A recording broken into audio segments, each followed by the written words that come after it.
નમસ્કાર મિત્રો.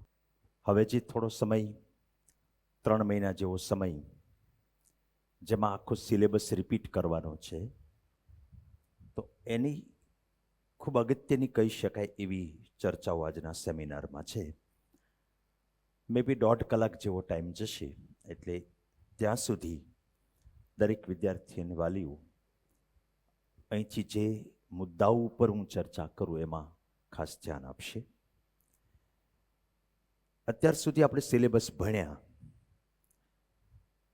હવે ગઈકાલે સિલેબસ પૂરો થયો અને આવતીકાલથી એનું રિવિઝન શરૂ થાય છે. હું જે આ સેમિનારમાં વાત કરવાનો છું એમાં પહેલાં હું તમને આખી બ્લુ પ્રિન્ટ આપીશ કે છેક મે મહિના સુધી કેવી રીતે બધું ચાલવાનું છે, અને પછી ઇમ્પ્રુવમેન્ટ કઈ રીતે કરવું. અત્યાર સુધીની મહેનતમાં અહીંયા બેઠેલા બાળકોનું જે એચિવમેન્ટ છે અથવા તો જે રેન્જ છે એમાંથી વધારો કઈ રીતે થાય એના ઉપર આખી ડિસ્કશન હાલવાની છે. બ્લુ પ્રિન્ટમાં જોવા જઈએ તો અમે જેને પાર્શિયલ સિલેબસ ટેસ્ટ કહીએ, ટુકડે ટુકડે ઓછા સિલેબસની ટેસ્ટ હોય, એ રાઉન્ડ 3 મહિના જેવો ચાલવાનો છે. એમાં 22 પીએસટી અને અમુક WSTની રીતનું આયોજન બધાને અલગ અલગ કરેલું છે. જાન્યુઆરીમાં પછી પીએસટીનો બીજો રાઉન્ડ આવશે, એટલે ફરીથી થોડોક આના કરતાં મોટો સિલેબસ લઈ અને પાછું રિવિઝન થાય. અને નીટ છે એ બોર્ડ પત્યા પછી પાછું નીટ બાજુ ને જેડબલઈ બાજુ ફોકસ કરવાનું થાય. ફેબ્રુઆરીમાં બોર્ડ હશે, ફેબ્રુઆરી એન્ડમાં, અને નીટ જેડબલઈની ફાઇનલ પ્રિપેરેશન બોર્ડ પછી પાછી કરવાની થાય.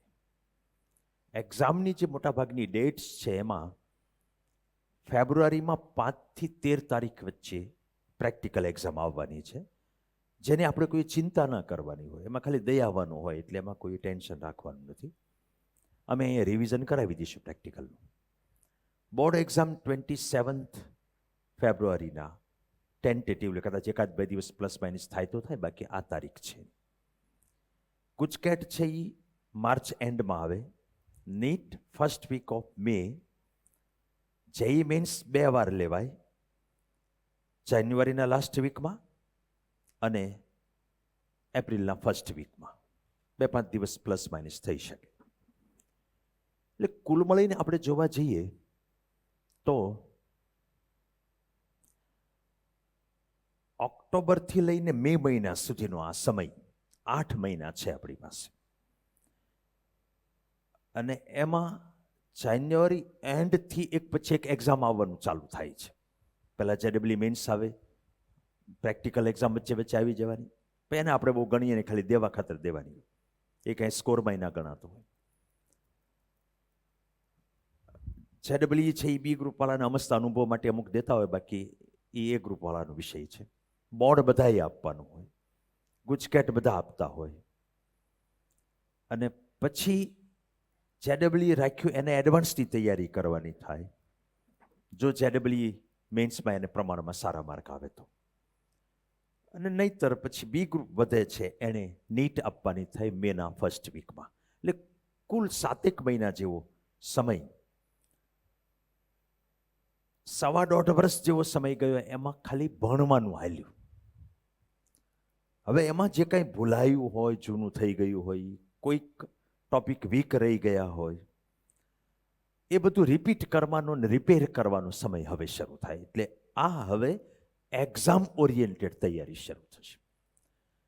અત્યાર સુધી એક્ઝામ્સ હતી, પણ એંગલ જે તે સબ્જેક્ટ ભણવાનો રહેતો, કે ફિઝિક્સ ડિટેલમાં ભણીએ, કેમિસ્ટ્રી, મેથ્સ, ફિઝિક્સ. હવે એ ભણેલી વસ્તુમાં રહેલી કચાશ એવી રીતે સુધારવી કે જેથી કરીને એક્ઝામમાં સારા માર્ક આવે. નોર્મલી ઇમ્પ્રુવમેન્ટ માટે આપણો મુખ્ય ઉદ્દેશ ઇમ્પ્રુવમેન્ટનો છે. આ જરા ચાલુ કરતો ટેબ્લેટ. કે ઇમ્પ્રુવમેન્ટ માર્કમાં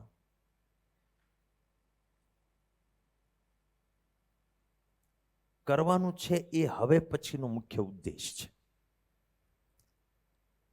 ઇમ્પ્રુવમેન્ટ એટલે સુધારો કઈ રીતે થાય, એમાં એક વિદ્યાર્થી તરીકે મારામાં કઈ કઈ સ્કિલ હોવી જોઈએ, મારે શું કરવું જોઈએ, એ આજનો વિષય છે. એના માટે શેડ્યુલ કેવું રાખવું જોઈએ, શું કરવાનું શું નહીં કરવાનું. જે વ્યક્તિએ એક્ઝામ આપવાની છે એ વ્યક્તિનું બોડી, માઇન્ડ, વિચાર આ બધી વસ્તુ કેવી હોવી જોઈએ ભણવા માટે, એનો સ્વભાવ કેવો છે, આ બધી વસ્તુની હું વાત આપની સમક્ષ કરવાનો છું. ઇમ્પ્રુવમેન્ટ થાય ખરું? એક તો આપણે એ પ્રશ્ન થાય. તો એનો જવાબ એ છે કે ઘટે પણ ખરા, જે રેન્જ હોય એ પણ રહે, અને વધે પણ ખરા. આ ત્રણેય પોસિબિલિટી રહેલી છે, ત્રણેય શક્યતા રહેલી છે. ઘટવા વાળું લગભગ આપણને કોઈને લાગુ ન પડે, કારણ કે આપણે કંઈ એવું તો સાવ ન કરવાના હોય કે ઘટી જાય માર્ક. શું કરીએ તો વધે એના ઉપર ફોકસ કરવાનું છે. વધવાનો સ્કોપ કેટલો? તમારા બધાના અમુક 10મા ધોરણના માર્કનું પણ ઓબ્ઝર્વેશન કર્યું તો ખૂબ મોટો સ્કોપ છે સુધારવાનો. કેટલાક લોકોને જ્યારે હાલતો હોય ત્યારે પૂરતી જાગૃતતા ન હોય, અથવા તો મોડા જાગ્યા હોય, કોઈકને કંઈક સાજા માંદા થવાને કારણે થોડી તકલીફો થઈ હોય, કે કોઈકની ભણવાની અને ગ્રાસ્પ કરવાની સ્પીડ થોડી ઓછી હોય, એટલે ચાલુમાં ક્યાંય પહોંચી ન રહેતા હોય, એને કારણે બધું આમ ડીપમાં તૈયાર ન થયું હોય, ઉપરથી તૈયાર થયું હોય. હવે આપણી પાસે કુલ મળીને 6-7 મહિનાનો ટાઈમ છે. એ એટલો મોટો ટાઈમ કહેવાય કે તમારે માની લો કે નીટમાં 250 માર્ક છે, તો એ તમારી જો બાકીની બધી કેપેસિટીને તમે જાગૃત કરો તો એ 250ના 500-550 પણ થઈ શકે, જેવી તમારી જાગૃતતા, જેવું તમે પડકાર ઝીલો છો. કોઈકને માની લો કે બોર્ડની અંદર 60% જેવા માર્ક છે, તો એ 70, 80, 90% સુધી પહોંચી શકે. ગુજકેટમાં 70 માર્ક છે તો એ 80, 90, 100 માર્કની રેન્જની બહાર જઈ શકે. જેડબલ્યુ મેન્સની અંદર 99થી કે 100થી નીચે માર્ક છે તો તમે 125-150 માર્ક સુધી જઈ. મતલબ કે ઇમ્પ્રુવમેન્ટના 0% લઈને 50% સુધી ચાન્સ છે. અને એ કેવી રીતે ઇમ્પ્રુવ થાય એની મેઇન વિચારધારા સિમ્પલ છે.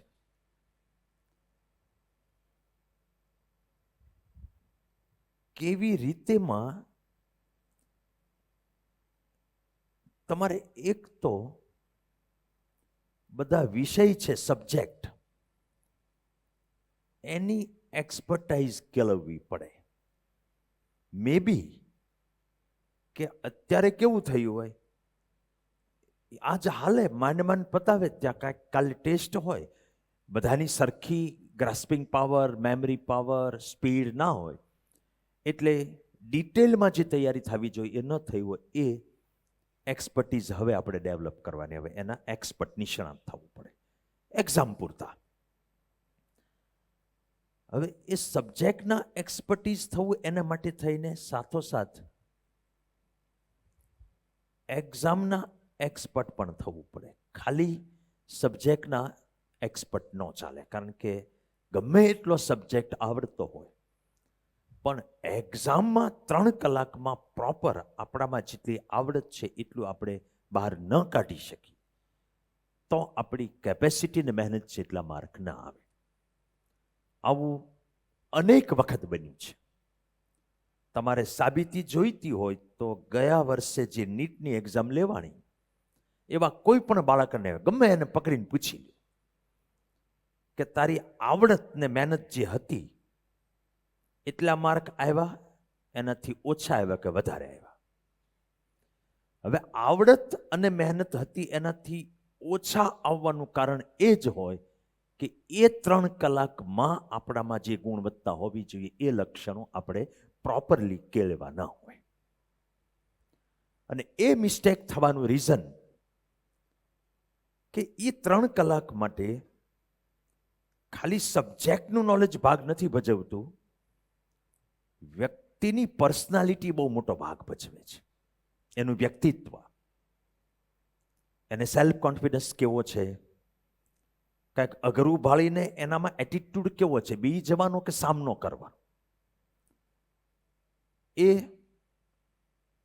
કેટલો સ્વાર્થી છે. કારણ કે સ્વાર્થી હોય સૌથી વધારે બીકણ હોય. આ દુનિયાનું સત્ય છે એ બધાએ સમજવાનું છે. કારણ કે એને તરત પોતાને કંઈક નુકસાન થવાનો ભય આવે. એટલે વિચારધારા પણ માયને રાખે છે. આ બધી હું આજના મારા વિષયમાં વાત કરીશ. હવે સબ્જેક્ટના એક્સપર્ટ થવા માટે વિદ્યાર્થીમાં શું હોવું જોઈએ? તો એક કોન્સન્ટ્રેશન પાવર હોવો જોઈએ, એકાગ્રતાની શક્તિ. 3 કલાકની એક્ઝામ હોય, 3 કલાક 1 સેકન્ડ પણ બહાર માઇન્ડ ન જાય એટલી મિનિમમ આવશ્યકતા છે. અને બનતું એવું હોય કે 10 મિનિટ લેક્ચર ન હાલે ને ત્યાં માઇન્ડ ક્યાંક બહાર નીકળી જાય. કોઈકને અડધી કલાકે માઇન્ડ છે એ ફોકસ તોડી દે. આનો સામનો આપણે કરવો પડશે. અહીંયા બેઠેલ એક વિદ્યાર્થીમાં કોન્સન્ટ્રેશન પાવર ટકા લાવવા માટે જેટલો હોવો જોઈએ ઘણો ડેવલપ થયો છે, પણ હજી એમાં ઉણપ રહેલી છે. પછી એક જોઈએ મેમરી પાવર, યાદશક્તિ. એટલું બધું દોસ્તો યાદ રાખવાનું છે કે લગભગ જેટલું યાદ રાખવાનું એટલી મેમરી ચીપ જ નથી વધી. અને અંદર નવું આવે તે જૂનું ભૂલાઈ જાય. આમાંય તે બોડી અને માઇન્ડનો વાંક છે. સબ્જેક્ટને ભણવાની પદ્ધતિનો પણ વાંક છે અને લાઈફસ્ટાઈલનોય વાંક છે. ખોરાક લેવાવો જોઈએ એવો લેવાય નહીં, સ્વભાવ જેવો હોવો જોઈએ એવો હોય નહીં, કસરત જેવી કરવી જોઈએ એવી કરે નહીં, અંદર અલગ અલગ ન્યુટ્રિયન્ટ્સ, પોષક તત્વો, વિટામિન્સ, મિનરલ્સ એનું પ્રમાણ જેટલું હોવું જોઈએ એટલું હોય નહીં. આવા અનેક જેને આપણે ભણવા માટેના કારણો સમજતા નથી, પણ જવાબદારી એ કારણો હોય છે. આપણે તેમ જ સમજીએ કે ફિઝિક્સમાં માર્ક તો જ આવે કે ફિઝિક્સ આવડે. હું એગ્રી છું, પણ ફિઝિક્સ આવડવા માટે ઘણી બધી બીજી વસ્તુ જરૂરી છે. ખાલી એક ટીચર ભણાવી દે એનાથી ફિઝિક્સ આવડી ન જાય, કે કેમિસ્ટ્રી, મેથ્સ, બાયોલોજી આવડી ન જાય. પછી અન્ડરસ્ટેન્ડિંગ પાવર હોવો જોઈએ. દરેક ટોપિકની સમજણ, ગ્રાસ્પિંગ, બધામાં વધઘટ હોય. પછી એપ્લિકેશનની શક્તિ હોવી જોઈએ. એપ્લિકેશન એટલે શું? તમે જે ભણ્યા છો એ પ્રશ્ન સોલ્વ કરવામાં વાપરો. ભણવું એક વસ્તુ છે અને એનો ઉપયોગ કરીને ક્વેશ્ચન સોલ્વ કરવા, MCQ સોલ્વ કરવા એ બીજી વસ્તુ છે.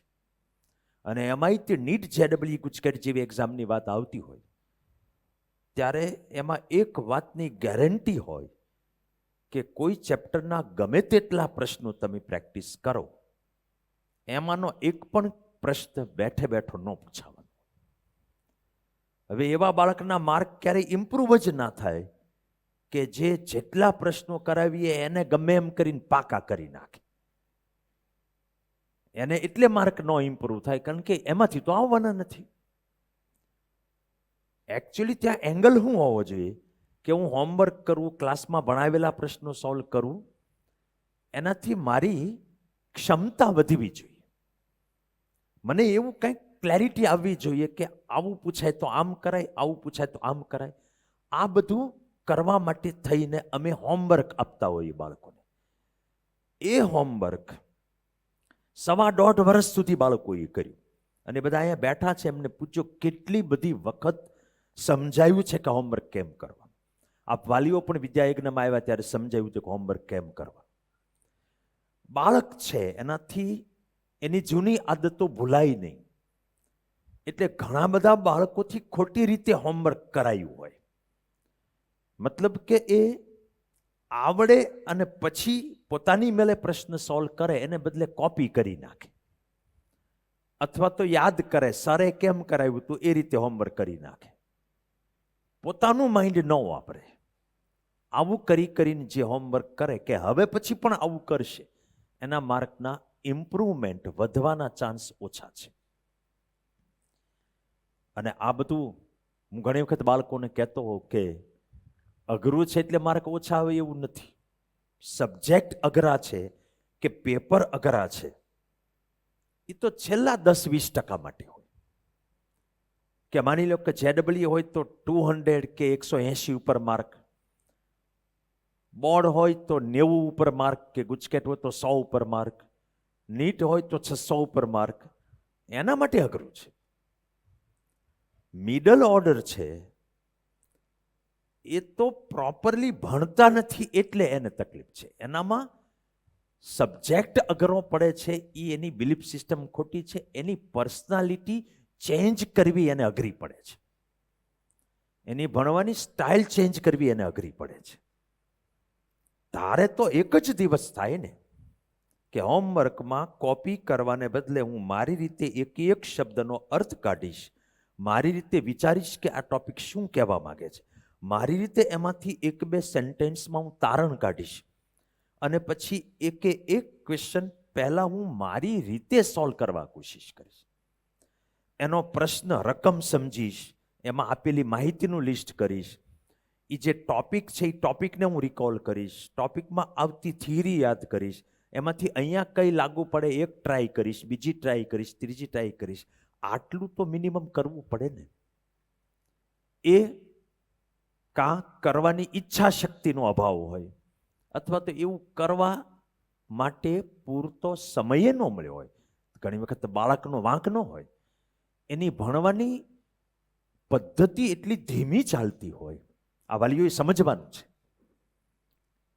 મોટા ભાગે આપણા બાળકો છે એ ડિસિપ્લિનવાળા છે, ડેડિકેટેડ છે અને સંસ્કારવાળા છે. એ બધી મહેનત કરે છે. આપણે એ પણ સમજવું પડશે કે બાળકની સ્પીડ જ ધીમી છે, તો એની સાથે રહેવાનું છે. અહીંયા વાલી મિત્રોને મેં આમંત્રણ એટલા માટે નથી આપ્યું કે તમે બાળકની ઉપર તકેદારી રાખો, ચોકીદારી કરો, એની મુશ્કેલી સમજો. અને એમાં આપણે ટીચર તરીકે અમે અને પેરેન્ટ્સ તરીકે તમે એને સાથ નહીં આપીએ તો કોણ આપશે? એ બરાબર છે, ક્યાંક બાળકનો વાંક હોત અમે દાટી લેશું, એ અમે કરશું. એ તમારે પેરેન્ટ્સ તરીકે બહુ કહેવાની જરૂર નથી પડવાની. પણ બાળકોને મારે એ કહેવું છે કે હજી 7 મહિનામાં તમે ધારો એટલો સુધારો થઈ શકે એમ છે. તમે તમારો ભણવાનો સ્વભાવ, વિચારવાનો એટીટ્યુડ, આ બધી વસ્તુ ચેન્જ કરો. જે હું આજે વાત કરું એ ચેન્જ નહીં કરો તો તમારી અત્યારના માર્કની એવરેજ ચેન્જ નહીં થાય. 15 મહિના પસાર થઈ ગયા, 7 મહિના બીજા પસાર થઈ જશે. આ જે છે એ ફેક્ટ તમારી સામે હું રિવીલ કરું છું. એપ્લિકેશન એટલે હવે અજાણ્યા પ્રશ્નો આવડવા માટે પણ એનામાં પાછી ઇમેજિનેશન પાવર હોવો જોઈએ, કલ્પના શક્તિ, એનામાં મેથેમેટિકલ એપ્ટિટ્યૂડ હોવો જોઈએ, એનામાં ક્રિટિકલ થિંકિંગ કરવાની એબિલિટી હોવી જોઈએ, એનામાં વિચારોની લખવાની ટ્રાય કરવાની બધી સ્પીડ હોવી જોઈએ, એનામાં સેલ્ફ કોન્ફિડન્સ હોવો જોઈએ. સહેજ અઘરો કે અજાણ્યો પ્રશ્ન ભાળીને ડરી જાય તો એ માણસ ક્યાંથી એપ્લિકેશનમાં ટ્રાય કરી શકવાનો છે? આ બધી જ મોટા ભાગે કુદરતી એબિલિટીઝ હોય છે. આ આપણે સમજવું પડે. એમાં અમુક પર્સન્ટેજ ચેન્જ આપણી સાધનાથી થઈ શકે. આપણા સ્વભાવથી, આપણી પ્રેક્ટિસથી, આપણા પ્રયાસથી થઈ શકે. હવે આ બધી વસ્તુ માટે થઈને ધારો કે મેમરી પાવર વધારવો છે, તો શું ખાય છે એના ઉપર આધાર છે, ઊંઘ કઈ રીતે લે છે એના ઉપર આધાર છે, એની ઓવરઓલ હેલ્થ કેવી છે એના ઉપર આધાર છે. ફોકસનો જ વિચાર કરો. હવે કેટલાક બાળકોને દર 10 મિનિટે માઇન્ડ ઝોન આઉટ થઈ જાય છે, તો એવા થોડોક પડકાર ઝીલીને થોડુંક પ્રયાસ કરશે તો એમાં ઇમ્પ્રુવમેન્ટ આવશે. નહીતર ટીચર કે પેરેન્ટ્સ શું કરવાના છે, ઇવન બાળક ખુદે શું કરવાનો છે, એ બાળકની મુશ્કેલી છે ને એમાં આપણે એને નફરત કરવા કરતાં એની એ સ્થિતિની જવાબદારી સ્વીકારી એની હારી આપણે રહેવાનું છે. ઇવેન્ચ્યુઅલી આપણે સક્સેસ માટે મહેનત કરીએ છીએ. સાંભળજો, જીવનમાં સુખી થવા માટે મહેનત કરીએ છીએ. અને આટલા વર્ષોની યાત્રામાં હું એટલું શીખ્યો છું. પહેલા શરૂઆતના 2-5 વર્ષ મારા માઇન્ડમાં એવું જ હતું, જે તમારા માઇન્ડમાં કદાચ હશે, કે ટકા સારા આવે તો જ સફળ થવાય, તો જ સુખી થવાય.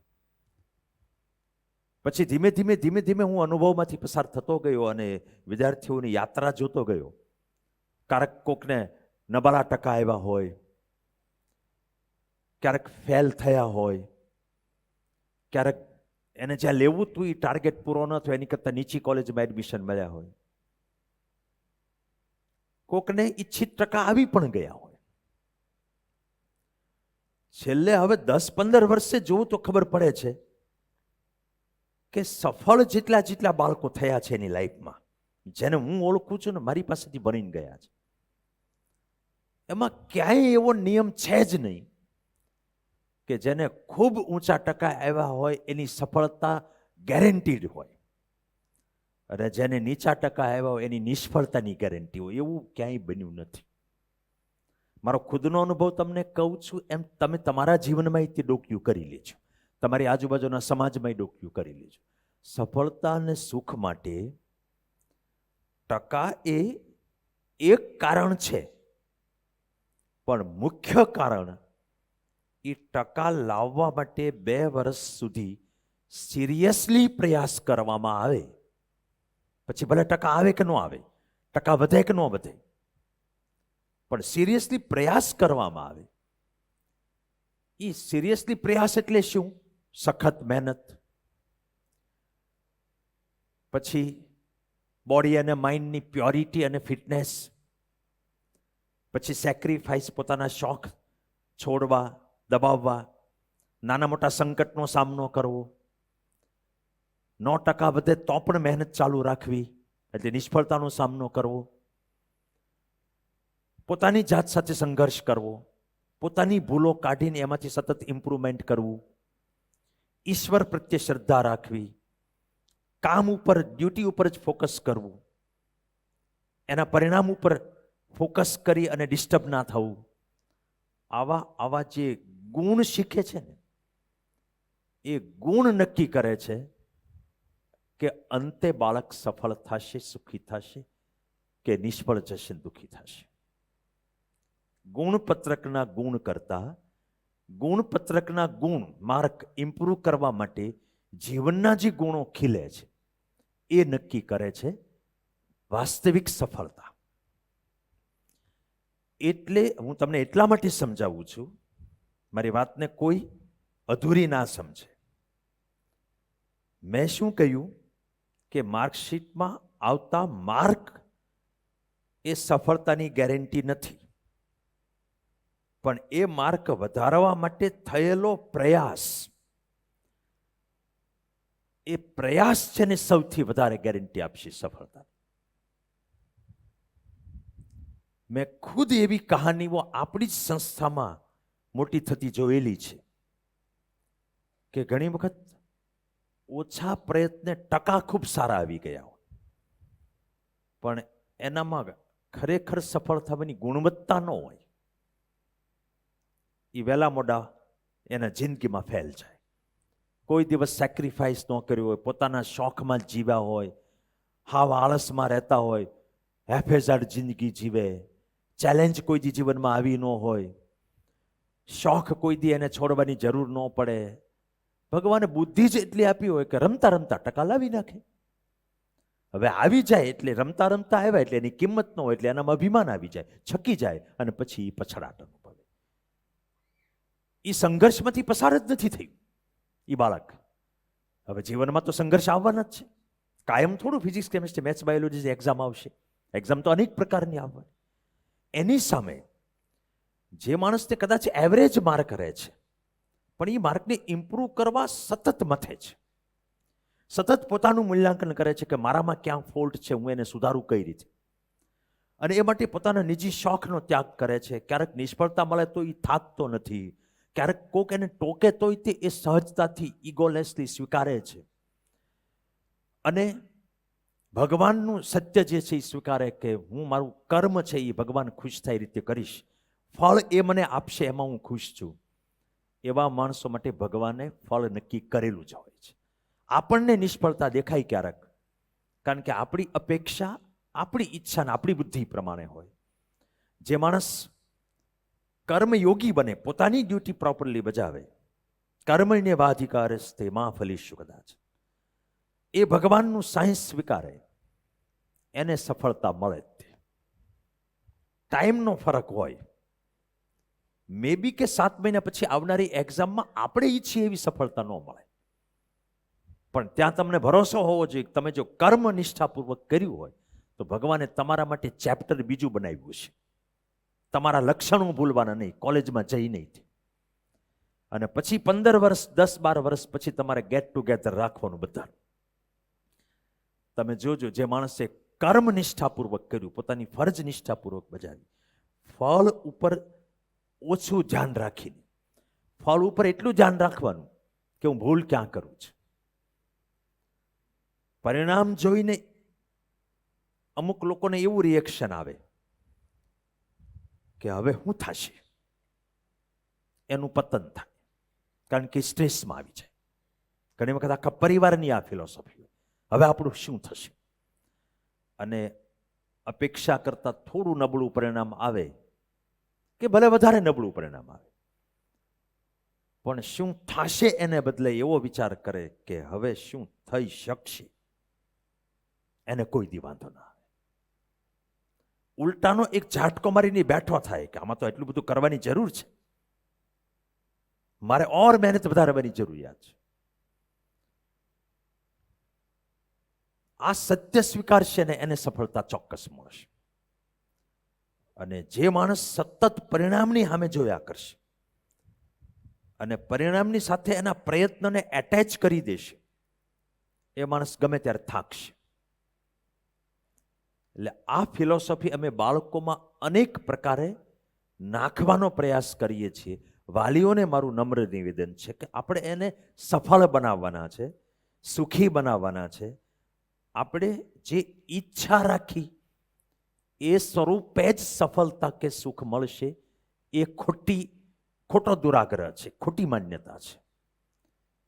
એક વખત આપણે સર્વસ્વ આપણું દઈ દઈએ આપણી ડ્યુટી પાછળ, અને સરેન્ડર કરીએ આપણા ઈષ્ટ દેવતાને કે તે મારામાં જે શક્તિની સમજદારી આપી એટલી મેં મારી ફરજ બજાવી છે, હવે તું મને જે આપીશ એમાં હું ખુશ છું. એ માણસ પ્રગતિ કરે એટલું કોઈ ન કરે. મે બી તમને કદાચ મારી વાતમાં વિશ્વાસ ના પણ બેઠતો હોય, પણ તમને એટલું કહી દઉં કે જીવનના કોઈ પણ ક્ષેત્રમાં, એ રમતગમત હોય, રાજનીતિ હોય, બિઝનેસ હોય, કે ખેતી હોય, કે વેપાર હોય, કે વિદ્યાર્થી જીવન હોય, કે નોકરીનું જીવન હોય, કલાનું ક્ષેત્ર હોય, જેટલા આગળ વધ્યા છે પોતપોતાના ક્ષેત્રમાં, એ લોકોએ ભગવાનનું આ સત્ય સ્વીકાર્યું છે. કર્મ ભોગી બનવાને બદલે કર્મયોગી બનવું પડે. અને એનો એક સિદ્ધાંત એવો પણ છે કે જે કાંઈ કર્મ કરીએ એ બ્રહ્માર્પણમની ભાવથી થવું જોઈએ. બ્રહ્માર્પણમ એટલે બીજાને મદદરૂપ થવાય એ ભાવથી. આપણામાં રહેલો સ્વાર્થ છે એ દુઃખનું અને નિષ્ફળતાનું સૌથી મોટું કારણ બને છે. સ્વાર્થને કારણે જ આપણને માર્કનો ભય રહે છે, માતા પિતાને પણ અને બાળકને પણ. સ્વાર્થને કારણે જ તે આપણને પરિણામ ન મળે એટલે આપણે આપણા કર્મથી છટકી જઈએ છીએ, આપણી ડ્યુટીથી ફસકી જઈએ છીએ. અને ભગવાનની રચના એ છે, એની કુદરતમાં જેટલી વસ્તુનું સર્જન કર્યું એ બધી વસ્તુ બીજાને મદદ થવા માટે જ કરી છે. અને એમાં પોતાની મદદ તો આવી જ જતી હોય. એટલે અમે બાળકોમાં એ પણ સંસ્કાર નાખવાનો પ્રયાસ કર્યો છે કે તમે ડોક્ટર બનો, એન્જિનિયર બનો, બિઝનેસમેન બનો, ઓફિસર બનો, જે બનો તે ફર્સ્ટ પરસેપ્શન એ રાખો કે હું કેટલા લોકોને મદદરૂપ થઈ શકું, કેટલાના જીવનમાં મારા થકું કંઈક પોઝિટિવિટી આવે, એના દુઃખ દૂર થાય, એની જરૂરિયાતો સંતોષાય. ડોક્ટર બનો તો એટલા સક્ષમ ડોક્ટર બનો, એન્જિનિયર બનો તો એટલા કેપેબલ એન્જિનિયર બનો, તમે બિઝનેસ કરો તો એટલો મોટો બિઝનેસ કરો કે લોકોના દુઃખ દર્દ દૂર થાય.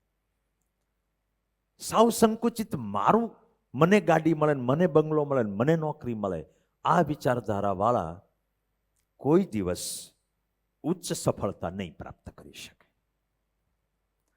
આ આપણી સામે બધા જ ક્ષેત્રમાં બન્યું જ છે, આપણે એ જોયું નથી. રિલાયન્સ જેવા મોટા ઉદ્યોગ ગૃહ કે આપણને એમ જ થાય કે આ તો બધા પ્રોફિટ માટે જ કામ કરતા હોય. શું જરૂર છે એને કયો છે, એને પ્રોફિટને શું કરો, એને કઈ વસ્તુની તાણ છે, તો શું કામ રાત દિવસ મહેનત કરે છે?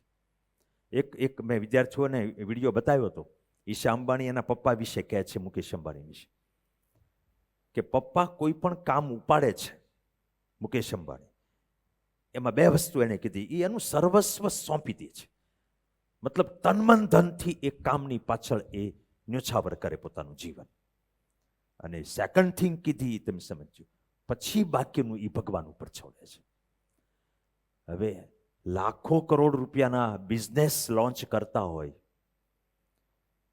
બધું ગીરવે મૂકીને લોન લીધી હોય, અને એમાં પૂરતી મહેનત કર્યા પછી તે શક્યતા તો હોય જ તે કે સફળતા ન મળે.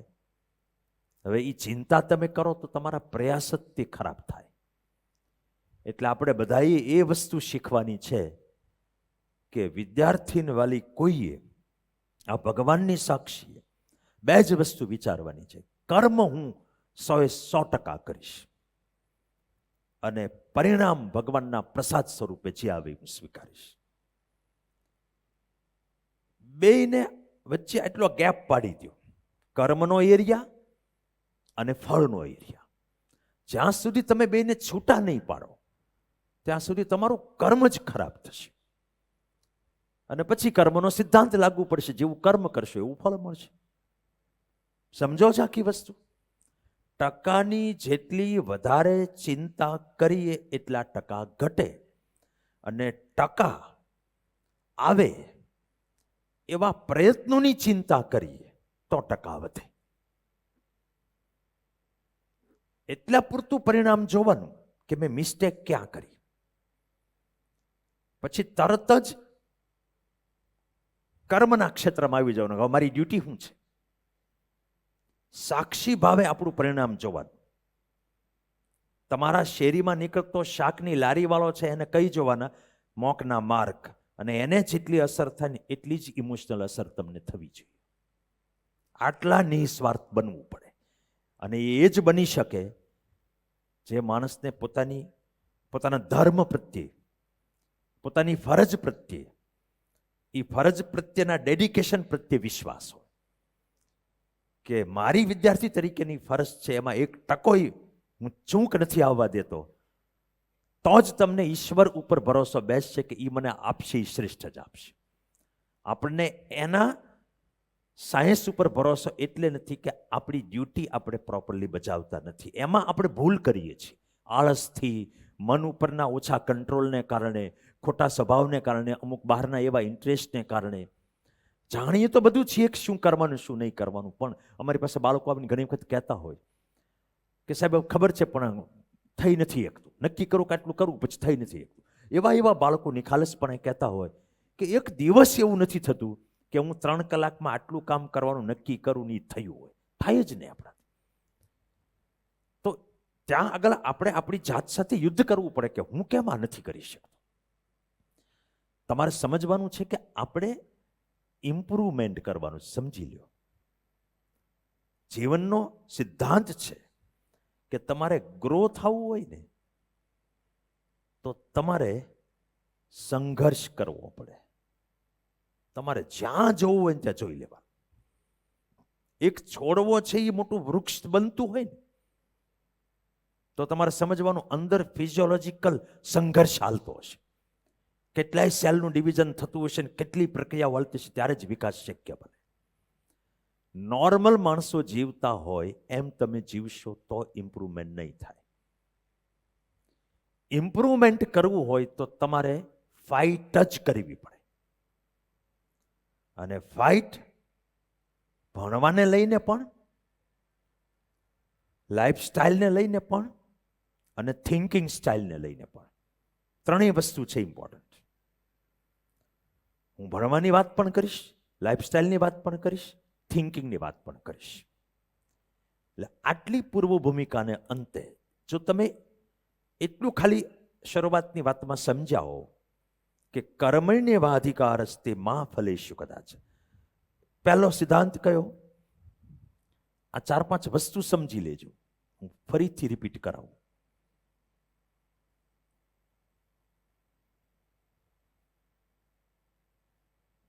પહેલો સિદ્ધાંત કે મારી ડ્યુટી જ મારે બજાવવાની છે. શું નથી જોવાનું? એનું ફ્રૂટ. એને એટલું જ જોવાનું જેથી આપણી ડ્યુટી થોડીક સારી થાય. આપણે એ રીતે જોઈએ છીએ કે ડ્યુટી ખરાબ થાય છે. તમે સમજો છો હું જે કહું છું? આપણે પરિણામને એ રીતે જોઈએ છીએ જેથી આપણે ચિંતા ઉપજે. પરિણામને એક એવા પ્રસંગ તરીકે નથી મૂલવતા જેથી આપણને બે વસ્તુ જાણવા મળે કે મારામાં ક્યાં સુધારો કરવાની જરૂર છે. અને આ કોન્સ્ટન્ટ પ્રક્રિયા છે. આમાં ધીરજ જોઈએ.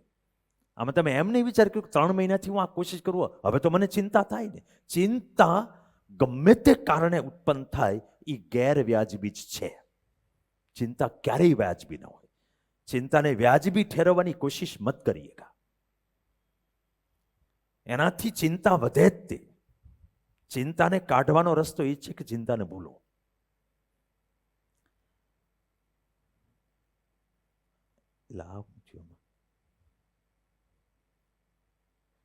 ઓકે, હવે એ ડ્યુટી જે છે એ નોબલ ડ્યુટી હોવું જોઈએ. નોબલ મતલબ નિસ્વાર્થ, પરમાર્થ વાળી હોવી જોઈએ. મારે બીજાને મદદરૂપ થવા માટે થઈને આ કરવું છે. નાનપણથી આપણા પરિવારોએ માનવ જાતે એક મિસ્ટેક કરી છે કે આપણે જે કાંઈ કરીએ એમાં આપણો સ્વાર્થ હોવો જોઈએ. ઘણા બધા કારણો પૈકી નિષ્ફળતા અને દુઃખ એ બેની પાછળ મોટામાં મોટું જવાબદાર પરિબળ કોઈ પણ હોય તો એ સ્વાર્થ છે. દુનિયાના કોઈ પણ ધર્મના ગ્રંથો તમે ખોલીને જોઈ લો, એમાં આ શિક્ષણ આપ્યું જશે કે બીજાને મદદરૂપ થવા માટે આપણે કામ કરવાનું, નિસ્વાર્થ કામ કરવાનું. એટલે સેવાર્થે નિષ્કામ કર્મ, એના ઉપર ફોકસ બધા જ ધર્મોએ કર્યું. નિષ્કામ મતલબ રિઝલ્ટ ઓરિએન્ટેડ નહીં. કામ માટે કામ. યુદ્ધાય યુદ્ધસ્વ, યુદ્ધ કરવા માટે યુદ્ધ કર, ભગવાને કીધું અર્જુનને. એના પરિણામ ઉપર તું ચિંતા ન કર. તારી ડ્યુટી છે યુદ્ધ કરવાની, એટલે યુદ્ધ કર. પરિણામ હું નક્કી કરી નાખીશ. એ એવી રીતે કરવાનું, એટલે એની પદ્ધતિ કે ખુદ ગોડ છે એ એમાં હેપી થાય. એ હેપી ક્યારે થાય કે તમારા મનમાંથી તમારા કર્મને લઈને કોઈ પણ પ્રકારની દગાબાજી નહીં હોવી છે. તમારામાં જેટલી એનર્જી છે એ બધી જ તમારી અત્યારની ડ્યુટી અભ્યાસ કરવાની એમાં ઠાલવી છે. તમારે વિદ્યાર્થી તરીકે કોઈ બીજા કામ નથી. તમારા મમ્મી પપ્પા છે તમારી સાથે, ભણવાને લઈને અમે બધા તમારી સાથે છીએ. તમારે જે કરવાનું છે એમાં તમારું સર્વસ્વ હોમી છે. ગેરંટીડ સક્સેસ મળશે, તમને કહી દઉં. મે બી કે ટકાના સ્વરૂપમાં ના મળે, પણ તમારા ગુણના સ્વરૂપમાં મળે, જે તમને 5-10 વર્ષે ઓલા ટકાવાળા કરતા આગળ હો ત્યાં જગ્યાએ પહોંચાડી હતી. એમાં સિદ્ધિ અસિદ્ધિ સમયકૃત્વ આવો શબ્દ વાપર્યો છે. યોગસ્થ કુરુ કર્માણી સંગસ ત્યક્ત્વા ધનંજય સિદ્ધિ અસિદ્ધિઓ સમયકૃત્વા સમત્વમ યોગ ઉચ્યતે. બીજા અધ્યાયના 47મા શ્લોકમાં કર્મણ્યેવાધિકારસ્તે મા ફલેષુ કદાચન, અને એની પછીના 48મા શ્લોકમાં એમ કીધું તું તારું કર્મ કરતો રહે. યોગસ્થ કુરુ કર્માણી, એમાં ઢીલું મૂકી દો તોય ન હાલે. સંગસ ત્યક્ત્વા ધનંજય, પરિણામનો એટેચમેન્ટ છોડીને કર્મ કરતો રહે. સિદ્ધિ અસિદ્ધિઓ સમયકૃત્વા, સફળતા કે નિષ્ફળતા સમ રહે. આપણે કેવું થાય, સફળતા મળે તો મૂળ ચડે, બે થાય, મૂળે ચડે ને ક્યારેક ઈગો આવી જાય તો પાછું ભણવાનું ઓછું થઈ, અને નિષ્ફળતામાં મૂળ બીઓ જાય. આ યોગ્ય નથી પદ્ધતિ. બેમાં સમરહીને કામ કરવું જોઈએ. એટલે પરિણામ આધારિત મહેનત ના થાય. આવું થોડું ધ્યાન રાખીને તમે મહેનત કરો તો તમે સ્ટ્રેસ ફ્રી મહેનત કરી શકો. અને સ્ટ્રેસ ફ્રી મહેનત થશે તો જ આપણે જે વાત કરી એ ઇમ્પ્રુવમેન્ટ આવશે, નહીંતર ઇમ્પ્રુવમેન્ટ નહીં આવે. આટલું લઈને હવે ઇમ્પ્રુવમેન્ટ થાય કઈ રીતે એની વાત કરવા તરફ હું જાઉં છું. 3 પિલર મેં નક્કી કર્યા છે. 3 પિલર્સ. એમાં એક હાર્ડવર્ક, સ્માર્ટ વર્ક અને પ્યોર વર્ક. આ વસ્તુ આજે હું કહી રહ્યો છું, પણ અમારે વિદ્યાર્થીઓમાં દર અઠવાડિયે અમે એની સભાઓ લઈશું, અને એમાં સતત મેન્ટરિંગને આધારે, બાળકોના પ્રશ્નો જે આવતા હોય એને આધારે અમે એમને આની આ વસ્તુઓ અવારનવાર પણ કીધા કરશું. નાના મોટા પરિવર્તન હશે તો એમાં પણ મોટિવેટ કર્યા કરશું. એ પ્રક્રિયા સતત ચાલુ રહેશે. પણ મારી રિક્વેસ્ટ છે કે આજ આપણે પ્રોપર ધ્યાન દઈશું. હાર્ડવર્કમાં હું શેડ્યુલ આખું, દિનચર્યા, ભણવાની બધું, ફોકસ ક્યાં રાખવું અને ટાર્ગેટ કેવા કેવા રાખવા, એ 3 બાબત ઉપર વાત કરવાનો છું. સ્માર્ટ વર્કમાં હવે બધું રિવિઝન હાલે તો કેવી રીતે રિવિઝન કરવું, શું રિવિઝન કરવું, અને ટેસ્ટ એક્ઝામની અંદર એક્સપર્ટાઇઝ કેવી રીતે કેળવવી.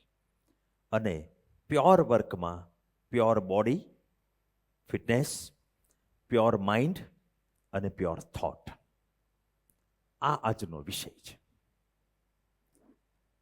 શું કામ આ 3 પી મેં લીધા છે, 3 પિલર શું કામ લીધા? કે એક બાજુ શેડ્યુલ ને એ બધી વસ્તુ તમારી લાઈફસ્ટાઈલ છે આખી. તમારે કેમ ભણવાનું, ભણવાની અંદર નહીં જવાનું, પણ આખી પદ્ધતિ કેવી હોવી જોઈએ જીવવાની. સ્માર્ટ વર્કમાં વર્ક કરવાની પદ્ધતિ કઈ રીતે હોવી જોઈએ. અને એ પહેલી 2 વસ્તુ થઈ શકે એ માટે બોડી અને માઇન્ડ અને વિચારો કેવા હોવા જોઈએ. તમને એ ખ્યાલ આવે છે ખરો કે હેલ્થ બરાબર ન હોય તો તમે પૂરી મહેનત ન કરી શકો, યોગ્ય રીતે મહેનત ન કરી શકો, યોગ્ય વસ્તુ યાદ ન આવે, એકાગ્રતા ન રહી શકે, ક્વેશ્ચનના આઈડિયા ન આવી શકે. આવું આપણે સત્ય સ્વીકારીએ છીએ ને કે હેલ્થ એની ઉપર મેટર કરે છે. ક્યારેક બાળકને શરદી ખાંસી થઈ હોય તો એ વખતે તમે જોશો એના માર્ક ઘટ્યા હોય. એટલે પ્યોર બોડીની જરૂરિયાત છે, હેલ્ધી. મનમાં જેને ચિંતા હોય, જેનો સ્વભાવ ડરપોક હોય, મનમાં નેગેટિવ બધા ઇમોશન્સ હોય, ઈર્ષ્યા, ક્રોધ, રાગદ્વેષ, સ્વાર્થ, એ માણસ પણ ફોકસ રહીને કામ નહીં કરી શકે. ક્યારેક નિષ્ફળતા મળે તો હું વિચારધારા હોવી જોઈએ, ક્યારેક આપણી સાથે કંઈક અઘટિત બને તો આપણો હું રિસ્પોન્સ હોવો જોઈએ, આપણા લાઈફને લઈને આપણા એટીટ્યુડ કયા હોવા જોઈએ,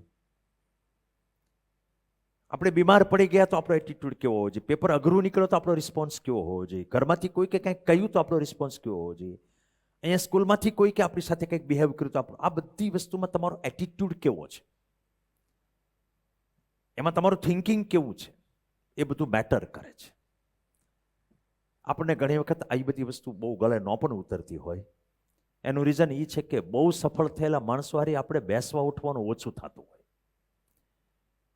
બેસવા ઉઠવાનું તો કદાચ ન થાય, આપણે એની આત્મકથા નથી વાંચતા કે ગાંધી ગાંધી કઈ રીતે થાય, વિવેકાનંદ વિવેકાનંદ કઈ રીતે થાય, કલામ કલામ કઈ રીતે થાય, મોદી મોદી કઈ રીતે થાય, ટાટા ટાટા કઈ રીતે થાય, નારાયણ મૂર્તિ કઈ રીતે થાય. આપણે એમાં જતા નથી. અમિતાભ બચ્ચન કઈ રીતે બને, સચિન તેંડુલકર કઈ રીતે બને, અરિજીત સિંહ કઈ રીતે બને છે, આ બધામાં આપણે જવું પડે તો આપણને ખબર પડે કે મેક્સિમમ બધા ત્રીજા પોઈન્ટ ઉપર હોય છે. આ તો આપણે કસરત કરવાનું કહીએ ત્યાં અમુક વાલી એમ કે આપણી પાસે એવો ટાઈમ નથી, ટકા ઓછા આવે છે, કસરત નથી કરવાની, એવો ટાઈમ નથી બગાડવો.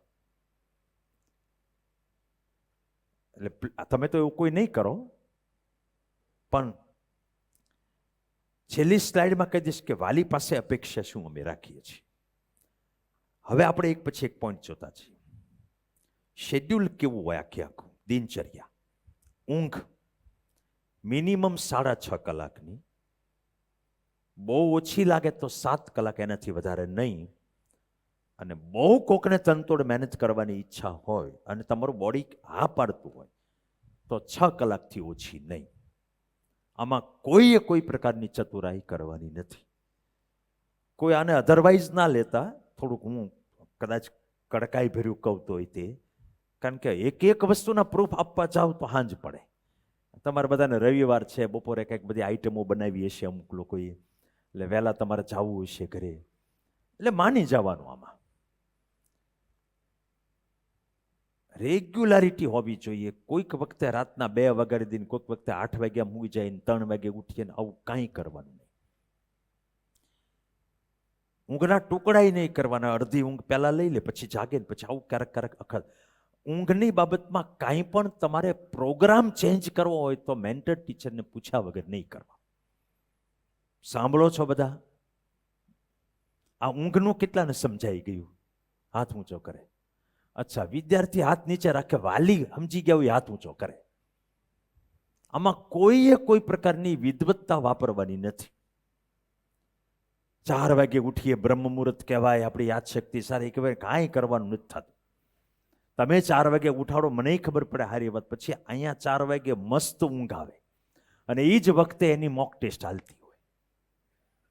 કાં લેક્ચર હાલતા હતા, હવે તો લેક્ચર ન બહુ હાલવાના હોય, પણ લેક્ચરમાં એ વખતે જવા દો ને તમે, આ કરવાનું નથી કાંઈ, આ પ્રમાણે જ કરવાનું છે. 11 સાડા 11 હુઈ જવાનું, 5:30 6 ઉઠવાનું, બરાબર છે.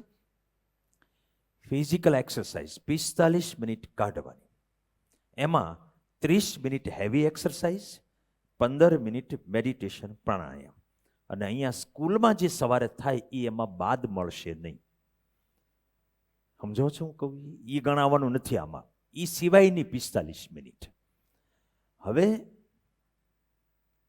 આ ફરજિયાત છે. આમાં સૌથી મોટા 2 વિઘ્નો છે. 2 છે, પણ બધા એક જ કહે છે. એ કયું ખબર? ટાઈમ રહેતો નથી એટલે કસરત થતી નથી. હકીકતમાં બીજું સૌથી પ્રભાવી કારણ છે કસરત કરવાની આળસ. એ કરવા માંડો એટલે 15 દિવસમાં ટાઈમ મળવા માંડશે. કારણ કે એનાથી યાદશક્તિ વધશે, એકાગ્રતા વધશે, એનર્જી વધશે, પોઝિટિવિટી વધશે, સ્પીડ વધશે, આઈડિયા આવવાનું વધશે, માર્ક, બધી જ વસ્તુ પોઝિટિવ થવાની શરૂ થશે. એટલે આ એક વસ્તુ ફરજિયાત છે. 45 મિનિટ. અમારે વ્યવસ્થા નથી, અમે પીજીમાં રહીએ ને અમે હોસ્ટેલમાં રહીએ, હોવા માટે પલંગ તો આપે જ કે નથી આપતા. એની બાજુમાં એક માણસને કેટલી જગ્યા જોઈએ, એવું એક પેલા પાઠ આવતો સાહેબ, ખબર છે ગોયલ સાહેબ? એક માણસને કેટલી જમીન જોઈએ, એવું જ કંઈક આવતું ને. એને 6 ફૂટની જગ્યા જોઈએ, 6 બાય દોઢથી વધારે કોઈ પોળા નહીં હોય આપણા વિદ્યાર્થી. એટલામાં સૂર્ય નમસ્કાર કરે, પુશઅપ કરે, એ કંઈક ઉઠક બેઠક કરે, જમ્પિંગ કરે, અડધી કલાક તો નીકળી જ જાય. અને 15 મિનિટ મેડિટેશન પ્રાણાયામ કરવાનું. એ પલંગ ઉપર એ થઈ શકે, એટલે કરવાનું ફરજિયાત છે.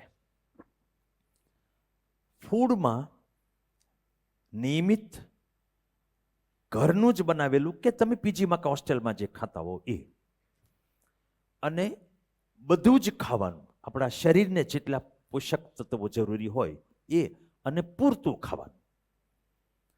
તમે જોજો લો માર્ક આવતા હોય ને, એટલે આપણે બધા એ જ જોઈએ કે ફિઝિક્સમાં ઓછા માર્ક આવે, ફિઝિક્સ નથી આવડતું એટલે ઓછા આવે છે. બાયોલોજીમાં ઓછા આવે, બાયોલોજી નથી આવડતું એટલે. કોઈ આ તો જોતું જ નથી કે ઓલું આવડતું શું કામ નથી. કારણ કે ભાઈએ કોઈ દી પ્રોટીન ખાધું નથી, એને ભાવે નહીં. ભાઈએ કોઈ દી સલાડ ખાધો નથી એટલે મિનરલ્સની કમી છે. ભાઈને આપણે સવારમાં નાસ્તો કરીને જવાનું કહ્યું તો મોઢા બગાડીને ભાગે, મને ભૂખ નથી ને જવા દો ને, તમે ખોટી તીખા ન લ્યો ને, એવું બધું કે ટક ટક કરો મને, મમ્મીને એવું કે. સારું છે કોક તો કહેવા વાળો, ઓલા ભાઈ તો કહીએ કે એમ હોય નહીં. એટલે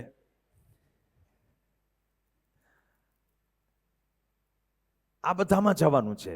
તમારે જે આઈટમ ખાવ એ ખાવાની છૂટ ઘરમાં બનાવેલી હોવી છે, બહારનું શેરીનું નહીં ખાવાનું. વિટામિન્સ B12 અને D3 મેં ડોક્ટરોને પૂછ્યું છે ને, મેં ચેટ જીપીટીમાંથી કાઢ્યું છે. મેં અમુક છોકરાઓને ક્લાસમાંથી 11th વાળાને બતાવ્યું હતું કે B12 ને D3 ની ખામી હોય તો શું થાય. તમને છોકરાઓને કેટલાને ખબર છે B12 ઓછું હોય તો શું થાય? પૂછીશ હું હમણાં પાછો અહીંયા, તો અડધે હેઠા લઈ લીધા હાથ. તોય હું કહી દઉં હાલો ને. જો યાદ શક્તિ ઘટે, એકાગ્રતા વારા ઘણી મન ભટકે, પછી મૂડ સ્વિંગ થાય, ક્યારેક મૂડ સારો હોય ક્યારેક ખરાબ હોય, પછી નેગેટિવ વિચારો હાવી થઈ જાય એટલે સ્ટ્રેસ, ડિપ્રેશન, એન્ઝાયટી એ બધી વસ્તુ આવે, એનર્જી ઘટે, ઊંઘ વારા ઘણી આવ્યા કરે. આટલી 6 વસ્તુ તો થાય જ.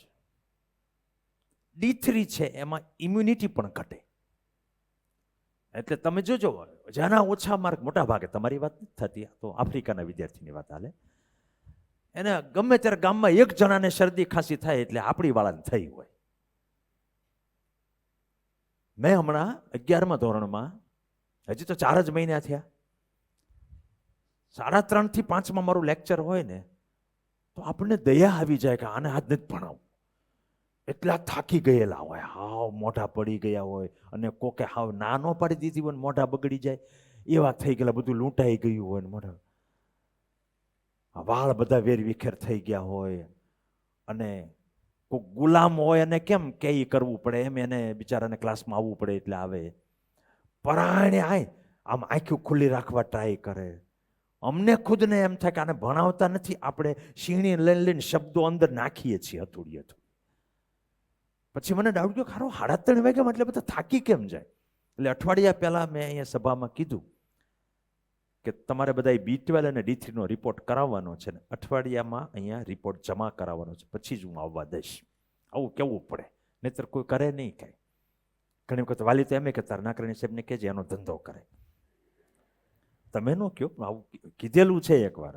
એ નિર્દોષ માણસ છે, એને ખબર હોય ને, મેં તો ફિઝિક્સની ફી ભરી, B12 ને એને શું લેવા દેવા. એ બધાને રિપોર્ટ કરાવ્યા, એનું આ તારણ કાઢ્યું મેં આજે અઠવાડિયા પહેલાનો કેસ. તમારો નથી, આ 11મા વાળાનો છે. 4 જ મહિના હજી 11મું કર્યું એને. હો, તમે 14 મહિના કર્યું છે. તમારો રિપોર્ટ કઢાવવાનો થાય છે અઠવાડિયામાં, પછી એનું ચકડું આપણે અહીં સભામાં બતાવશું. એમાં 1088ના રિપોર્ટ આવ્યા, 576 જણાને લો છે, B12 ની ખામી છે, 74 જણા બોર્ડર લાઈન ઉપર છે. નોર્મલ એમ સમજો કે નોર્મલ કે અપમાં 400 જણા છે, એટલે 65% લોકોને B12 ની કમી આવી. આ પછી આમનામ જ હાલ્યું જાય ને, આપણે છોકરાનો માર્ક કાઢીએ. D3 ઓલમોસ્ટ એમ સમજો કે 1088માંથી 75 જણા નોર્મલમાં ગણાય, 33 + 42 મેં સરવાળો કર્યો કાયદેસર. બાકી બોર્ડર લાઈનના 123 ને 862 વિદ્યાર્થીઓ. આ આપણો જ આ જ પટાંગણમાં લેવાયેલો સર્વે છે, આ જ રસોડામાં ખાધેલું, અને આ જ સાહેબો પાસે ભણેલા, આપણા જ વાલીના સંતાન. હવે આપણે બધા આ એક કમી તો મટાડવી પડશે. એના કારણોમાં જ જવું અત્યારે, આની દવા લઈ લેવાની, બસ ધેટ્સ ઇટ. D3 તો તમે રોજ 2 કલાક બુસ્કોટ કાઢીને અગાસીમાં તડકામાં ઉભા રહ્યો તો થાય, ક્યારે એ કરવું કયો જઈએ? 45 મિનિટ કસરતનો ટાઈમ મળતો નથી. અને એક મોઢું ખુલ્લું હોય એમાંય આપણે ટુવાલ બાંધીને બહાર જતા હોઈએ તો તડકો તો ક્યાંથી આવવાનો? ક્યાંથી એન્ટ્રી જ નથી તડકાને, એટલે એ તો બધાને રહેવાનું છે. પછી એવરી સન્ડે 2-3 કલાકનો બ્રેક લેવાનો. 2 વેકેશન આવવાના, એક દિવાળીનું અને એક ઉત્તરાયણનું. એમાં આપણે વેકેશન નથી ભોગવવાના, આપણે 4-5-6 કલાક જેવો બ્રેક ડેઈલી લેવાનો. બાકી ભણવાનું એઝ ઇટ ઇઝ ચાલુ રાખવાનું છે. બરાબર છે? હવે ફોકસ રોજનું અને આ 8 મહિના, આ 2 વાત કરું. રોજનું મીન્સ એવરી મોમેન્ટ માઇન્ડને એકદમ શાંત, શુદ્ધ અને તાજું રાખીને મિનિમમ 1.5 થી 2 કલાક સુધી બ્રેક નહીં લેવાનું. અને દુનિયા આખી ભૂલીને એ 1.5-2 કલાક બેસવાનું અને ખૂંપી જવાનું રીતસરનું અંદર. કોઈક 2-3 વખત હાથ પાડે ને ત્યારે માઇન્ડ માથું ઊંચું થાય ને એવી મહેનત થવી જોઈએ. આ તૈયારી તમે રાખજો ને, યુ કેન ડુ. હવે હું બધા એવા પોઈન્ટ લઈશ કે તમારે ક્યાં ક્યાં સુધારો કરવાની જરૂર, જેથી કરીને તમારામાં ઇમ્પ્રુવમેન્ટ મેક્સિમમ આવે. હું તમને એટલું કહી દઉં, હું ગઈકાલનો સભાઓ લઉં છું બાળકોની, અને મોટા ભાગે ગ્રુપ થોડુંક નાનું રહે અને થોડી ઘણી કહેવાની પદ્ધતિમાં મારે ફેરફાર કરવો પડે, એ રીતે મેં ગ્રુપ પાડેલા હોય.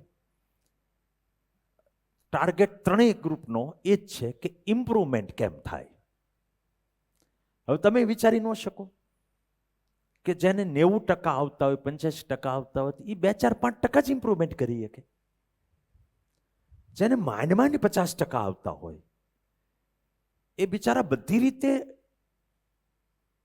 કમી ધરાવતા હોય, કુદરતી કમી ધરાવતા હોય, યાદ શક્તિ, બુદ્ધિ શક્તિ, એનર્જી, હેલ્થ, બધી બાબતમાં એમાં કુદરત જ વિપરીત હાલતી હોય, તો એ બહુ ઇમ્પ્રુવમેન્ટ ન કરી શકે. ઇમ્પ્રુવમેન્ટ તો એનામાં થાય નહીં કે જેનામાં સુષુપ્ત શક્તિ છે, જેને કામે નથી લગાડી. જાજામાં જાજા ઇમ્પ્રુવમેન્ટનો ચાન્સ અત્યારે બેઠા એમાં છે. તમારા મોટા ભાગના 10% તો જુઓ. હું કામ સ્વીકારી લો અત્યારના જે માર્ક હોય ને, એમ હું કહું છું. ચેન્જ કરો ને, પદ્ધતિ કરવી પડે. સબ્જેક્ટ કે એક્ઝામ ટફ નથી, સ્વભાવ બદલવો, મેથડ બદલવી એ ટફ છે. આજથી મતલબ આવતીકાલથી તૈયારી શરૂ થાય. આજ જે હું વાત કરું એ પ્રમાણે મેથડ ચેન્જ કરવાની કોશિશ કરો. તમે જોજો ઓટોમેટિક ઇમ્પ્રુવમેન્ટ આવશે. કોઈ પ્રકારનું ડિસ્ટર્બન્સ તમારી અંદર ક્રિએટ ન થવા દો. પરિણામની ચિંતા કરીને કે બહારના શોખ બાજુ એટેન્શન લઈ જઈને, બહારની કે આંતરિક એકે પ્રકારની ચિંતાથી તમારા ફોકસને તૂટવા ના દો. અને અહીં જે રીડિંગ હાલવાનું છે આખો દિવસ, એમાં તમને બધાને ખાસ કહી દઉં, બધા ગ્રુપમાં હું કહેતો આવ્યો છું કે હવે કોર્સ પતી ગયો છે. નોર્મલ નિયમ એવો હોય, કોર્સ પતી ગયો એટલે શાળા પતી ગઈ. હવે જો રીડિંગની અંદર બીજાને ખલેલ કોઈ પહોંચાડશે તો અમે એને અહીંયા બેસવા નહીં દઈએ. બીજું કોઈ કાઉન્સેલિંગ નહીં આવે. અમે એવી છૂટ આપેલી હોય છે, કાલો લંચ પછી 15-20 મિનિટ હુઈ જાવ, એને હુઈ જવાની છૂટ અમે બધા સુપરવાઇઝરને કહી દીધું છે. માની લો કે સાંજ પડે કોઈક માણસને તબિયત બરાબર નથી, થાકી ગયો છે, મગજ પાકી ગયું છે, મન લાગતું નથી, થાય ક્યારેક, તો એને બાજુવાળાની હારે વાત કરીને બીજા 5 જણને ખલેલ નથી પહોંચાડવાની, એ નહીં ચલાવી. તમે ખુદ હુઈ જાઓ, કાંઈ વાંધો નહીં. સુપરવાઇઝર તમને જગાડ જ કહેવાનું, મને મજા નથી, અમે હુવા દઈશું. પણ ડિસ્ટર્બન્સ કોને કહેવાય તમે સમજો છો. પછી એમ નહીં તમે કહ્યું કે મેં તો ઓલા પાસે પેન માગી હતી, મેં તો ઓલાને દાખલો પૂછ્યો હતો. તમે 50-100 જણ એક સાથે વાંચતા હો, એમાં એ વાત કરીને વાત વ્યાજબી છે કે ગેરવ્યાજબી એ વિષય જ નથી, વાત જ ગેરવ્યાજબી છે. વાતથી બીજાને ડિસ્ટર્બ થાય એ ગેરવ્યાજબી છે. એટલે એ આપણે કરશું નહીં. હવે જે વાંચો ને એમાં થોડુંક રાઇટિંગ વર્ક કરતું જવાનું. સાવ આમ બેસીને વાંચવાનું નહીં, સમજો છો? આમ બેસીને આપણે ઘણી વખત અમે આંટા મારીએ ને ત્યારે આમ બેસીને વાંચતા હોય છે. એ નહીં કરવાનું. મટીરિયલ ખોલીને એમાં આમ આંગળી ફેરવતી જવાની, એક બાજુ નોટ પેન રાખવાનું. સવાર તમારે જેવું તમારું રીડિંગ સ્ટાર્ટ થાય, આ 1.5 અવર કે 2 અવરનો સેશન હોય, પહેલી મિનિટે નોટ ને પેન ખોલવા જોઈએ, પછી મટીરિયલ ખોલવું જોઈએ. સીધા ટટ્ટાર બેસીને ફૂલ એનર્જી, ફૂલ એગ્રેસિવનેસથી અને એક ટાર્ગેટ રાખી અને એ 1.5-2 કલાકમાં કેટલું પતાવવાનું છે એ લક્ષ્ય રાખી અને કામે એક મિશનની જેમ જ 1.5 કલાક જવાનું છે. 1.5 કલાક ટાઈમ ટેબલનો ભાગ છે, એટલે કરવા ખાતર નથી કરવા. તમને હું ઉદાહરણ આપું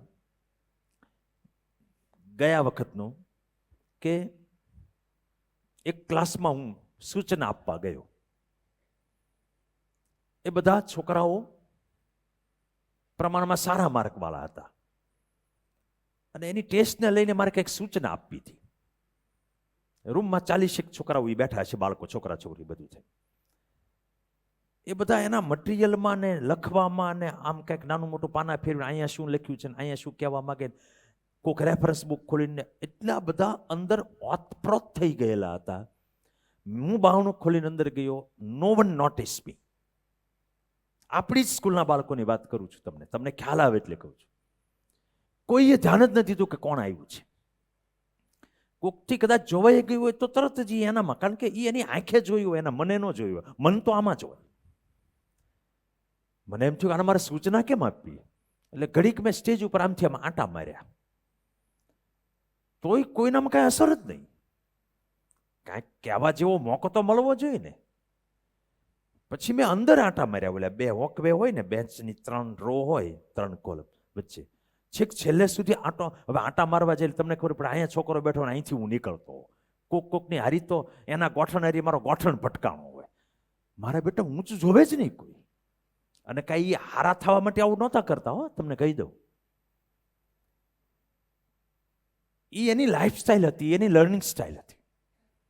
અને સાહેબ 20 મિનિટ ક્લાસમાં રહ્યો અને બાય ગોડ ભગવાનની સાક્ષીએ કહું છું કે હું સૂચના આપ્યા વગર બાવણું ખોલીને બહાર વી આવ્યો. મેં સૂચના ન આપી. This is vote focus means. હવે તમે સોમવારથી તમારો નિર્ણય લેજો. તમે 1.5 કલાકના સ્પેલ પછી 10 મિનિટનો બ્રેક આવવાનો છે. શું કરો છો એ જોજો. અમારે સાહેબ લંચ સુધી કોઈએ બારણું ખોલવાનું નહીં એવા નિયમ બનાવવા પડે છે. કોઈએ બારણું એટલે વિદ્યાર્થીને નહીં, સ્ટાફને કોઈ અંદર નહીં જવાનું. મારે નાકરાણી સાહેબને અંદર જવું હોય ને તોય ઉપરથી કે બારીમાંથી જોઈ લેવાનું. આવા નિર્ણયો શું કામ કરવા પડે? કારણ કે સહેજ બારણું ખોલે તે આખો ક્લાસ આમ કરીને આમ જોવે. હવે ઇમ્પ્રુવમેન્ટ કરવું હોય તો તમારે જોઈ લેવાનું, ભલે જે છે એ ફેક્ટ છે. ઇમ્પ્રુવમેન્ટ કરવું હોય તો આટલું અંદર ખૂંપવું પડશે, તો અંદર જે પોટેન્શિયલનો આપણે યુઝ નથી કર્યો એ કામમાં આવશે, નહીતર નહીં ઇમ્પ્રુવ થાય. આ ફેક્ટ. હવે એ ફોકસ કરો ત્યારે ઓલું રિઝલ્ટ તમને બહુ પંચિંગ ન કરવું જોઈએ. આ સતત ધ્યાનમાં રાખવાનું છે. સૌથી મોટો વિલન છે રિઝલ્ટ લાવવામાં, મેં કહ્યું એમ, એ રિઝલ્ટ લાવવાની ચિંતા. આના ઉપર થાય એટલું ખેડાણ તમે કરજો. અને મેક્રો લેવલે એટલે 8 મહિના ફોકસ રહેવું છે. એવું નહીં કે 15 દિવસ વેવ આવ્યું, મહેનત સખત કરી અને પછી 5-10 દિવસ ગાડી પાટા પરથી ઉતરી ગઈ, મૂળ જ ન ચડે. આવા વેવને આવું થાય એ ભેગું અમને જાણ કરજો. અમે કાઉન્સેલિંગ કરશું, બાળકને તરત પાટા ઉપર લાવી દઈશું. થશે ક્યારેક, એમાં કાંઈ એનો ફોલ્ટ નથી બાળકનો. હું એટલું કહી દઉં, તમે માનો કે લગભગ માનતા જ હશો. અહીંયા ભણ્યો હોય ને એટલું, એટલે સ્ટુડન્ટમાં લગભગ કંઈ કહેવા પણ ન હોય, ટકા જે હોય. એટલે કોઈએ એ એંગલે જોવાનું નથી. કદાચ હાલો કોન્સન્ટ્રેશન ભંગ થતું હોય તો થાય, કોશિશ કરશે, કોશિશમાં એની કમી ન હોય. તમારે ડિસ્ટ્રેક્શન આ 8 મહિના આવવાની. ડિસ્ટ્રેક્શન એટલે ભટકી જવું મુખ્ય ધારાથી. એમાં તહેવારો આવે, જેમ કે નવરાત્રિ આવે, આપણું ડીમ નહીં પડવું જોઈએ. દિવાળી આવે, આપણું આમ નામ હાલવું જોઈએ. તમે આ 8 મહિના લાઈફ જીવતા નથી, સમજી લેજો. તમે મિશન ઉપર છો. લાઈફ આગળનું સારી રીતે જીવી શકાય એના માટે તમારું ઘડતર કરી રહ્યા છો. દુનિયાનો એક દસ્તુર છે, એક રૂલ છે. આપણા શાસ્ત્રોમાં પણ કહ્યું છે કે પહેલા 25 વર્ષ બ્રહ્મચર્યાશ્રમ. તો બ્રહ્મચારીપણું એટલે વિવાહ ન કરવા એવું થોડું હોય કે 25 વર્ષ પહેલા કોણે વિવાહ કરવાનું હોય? બ્રહ્મચારી મતલબ સંયમ. સંયમ ઇન એવરી કોન્ટેક્સ્ટ. એના ખોરાકમાં સંયમ હોય, એના ઊંઘમાં સંયમ હોય, એના શોખમાં સંયમ હોય, માઇન્ડ ઉપર કંટ્રોલ, એના સેન્સ ઉપર, એની ઇન્દ્રિયો ઉપર કંટ્રોલ. અને એ બધું કંટ્રોલ થાય એટલે ઓટોમેટિક એનર્જી બધી ક્યાં જાય? પોતાની ડ્યુટી તરફ જ જાય. પછી તો એ જ દિશામાં જવાના. એટલે પછી એનું ઘડતર સારું થાય, ને ઘડતર સારું થાય પછી એ લાયક બને જીવન જીવવા માટે. આપણે બધું ઊંધું હાલે છે. 25 થી નીચેવાળા બેફામ જલસા કરે છે, અને પછી બાકીના 75 વર્ષ દુઃખી થાય, કારણ કે જીવન જીવવા માટેની લાયકાત કેળવવામાં ચૂકી ગયા હોય. એટલે તમારા શોખ, મોબાઈલ, ફ્રેન્ડશીપ, સામાજિક ફંક્શનો કે બીજા કોઈ ડિસ્ટ્રેક્ટ કરે એવા, ઇવન કોકના લગ્ન હોય તો ઘડીક જઈને વહી આવવાનું. પહેલા તો હાલે એમાં તો જવું નહીં. હું તો કહું છું, સવાલ એ નથી કે 2 કલાક જઈ આવી તો શું થઈ જાય. સવાલ ગાડી પાટા પરથી ઉતરી જાય છે. બહુ પછી ઓલો એમ કે એ નહીં આવે તો હું ઘોડે નહીં ચડું, તો જઈ આવજો, એમાં કઈ વાંધો નથી. આને એવો બહુ વહેમ હોય, મારે જવું જ પડશે, નકર નહીં થાય. દરેક રીડિંગમાં ટાર્ગેટ રાખવાનો અને આક્રમકતા રાખીને ટાર્ગેટ પૂરો કરો. ધારો કે 1.5 કલાક તમે બેઠા તો 10 પાના બાયોલોજીના પતાવીશ, એટલા MCQ પતાવીશ, એટલા દાખલા ગણીશ, એવું સંખ્યાત્મક ટાર્ગેટ રાખવાનું. અને એ પૂરો થાય એવી કોશિશ સાથે બેસવાનું. એ સવારના 1.5 કલાક હોય કે રાતના 10 થી 11:30 વાળા 1.5 કલાક હોય, ક્યાંય ઢીલું મૂકવાનું નથી થતું. એ સોમવારના 1.5 કલાક હોય કે રવિવારના 1.5 કલાક હોય, એ ચાલુ સ્કૂલના 1.5 કલાક હોય કે દિવાળી વેકેશનના 1.5 કલાક હોય, આક્રમકતા બરકરાર રહેવી જોઈએ. આ એનર્જીથી બધાય કામ કરવાનું છે, તો ઇમ્પ્રુવમેન્ટ થશે. ન કરો તો નહીં થાય. આજે 3 ફિલોસોફી પિલર તમને કહી રહ્યો છું. આ જેટલી વાત થાય ને વળગી રહેવાનું. જોજો થોડા ટાઈમ પછી ડીમ પડશે, મોટિવેશન ડીમ થશે. એનો એક ઇલાજ છે મારી પાસે, કે ડેઈલી રાત્રે સૂતી વખતે 2-5 મિનિટ પોતાની જાત સાથે ડાયલોગ કરવાના, વિચારવાનું કે ગઈ 24 કલાકમાં મેં શું કર્યું, મેં ક્યાં ખોટું કર્યું, ક્યાં સારું કર્યું, મેં કયું પદ્ધતિસર કર્યું, કઈ વસ્તુ ખોટી રીતે કરી. ટૂંકમાં કરવા જેવું ન કર્યું એ આવતીકાલથી હું કરીશ, છોડવા જેવું ન છોડ્યું આવતીકાલથી છોડીશ.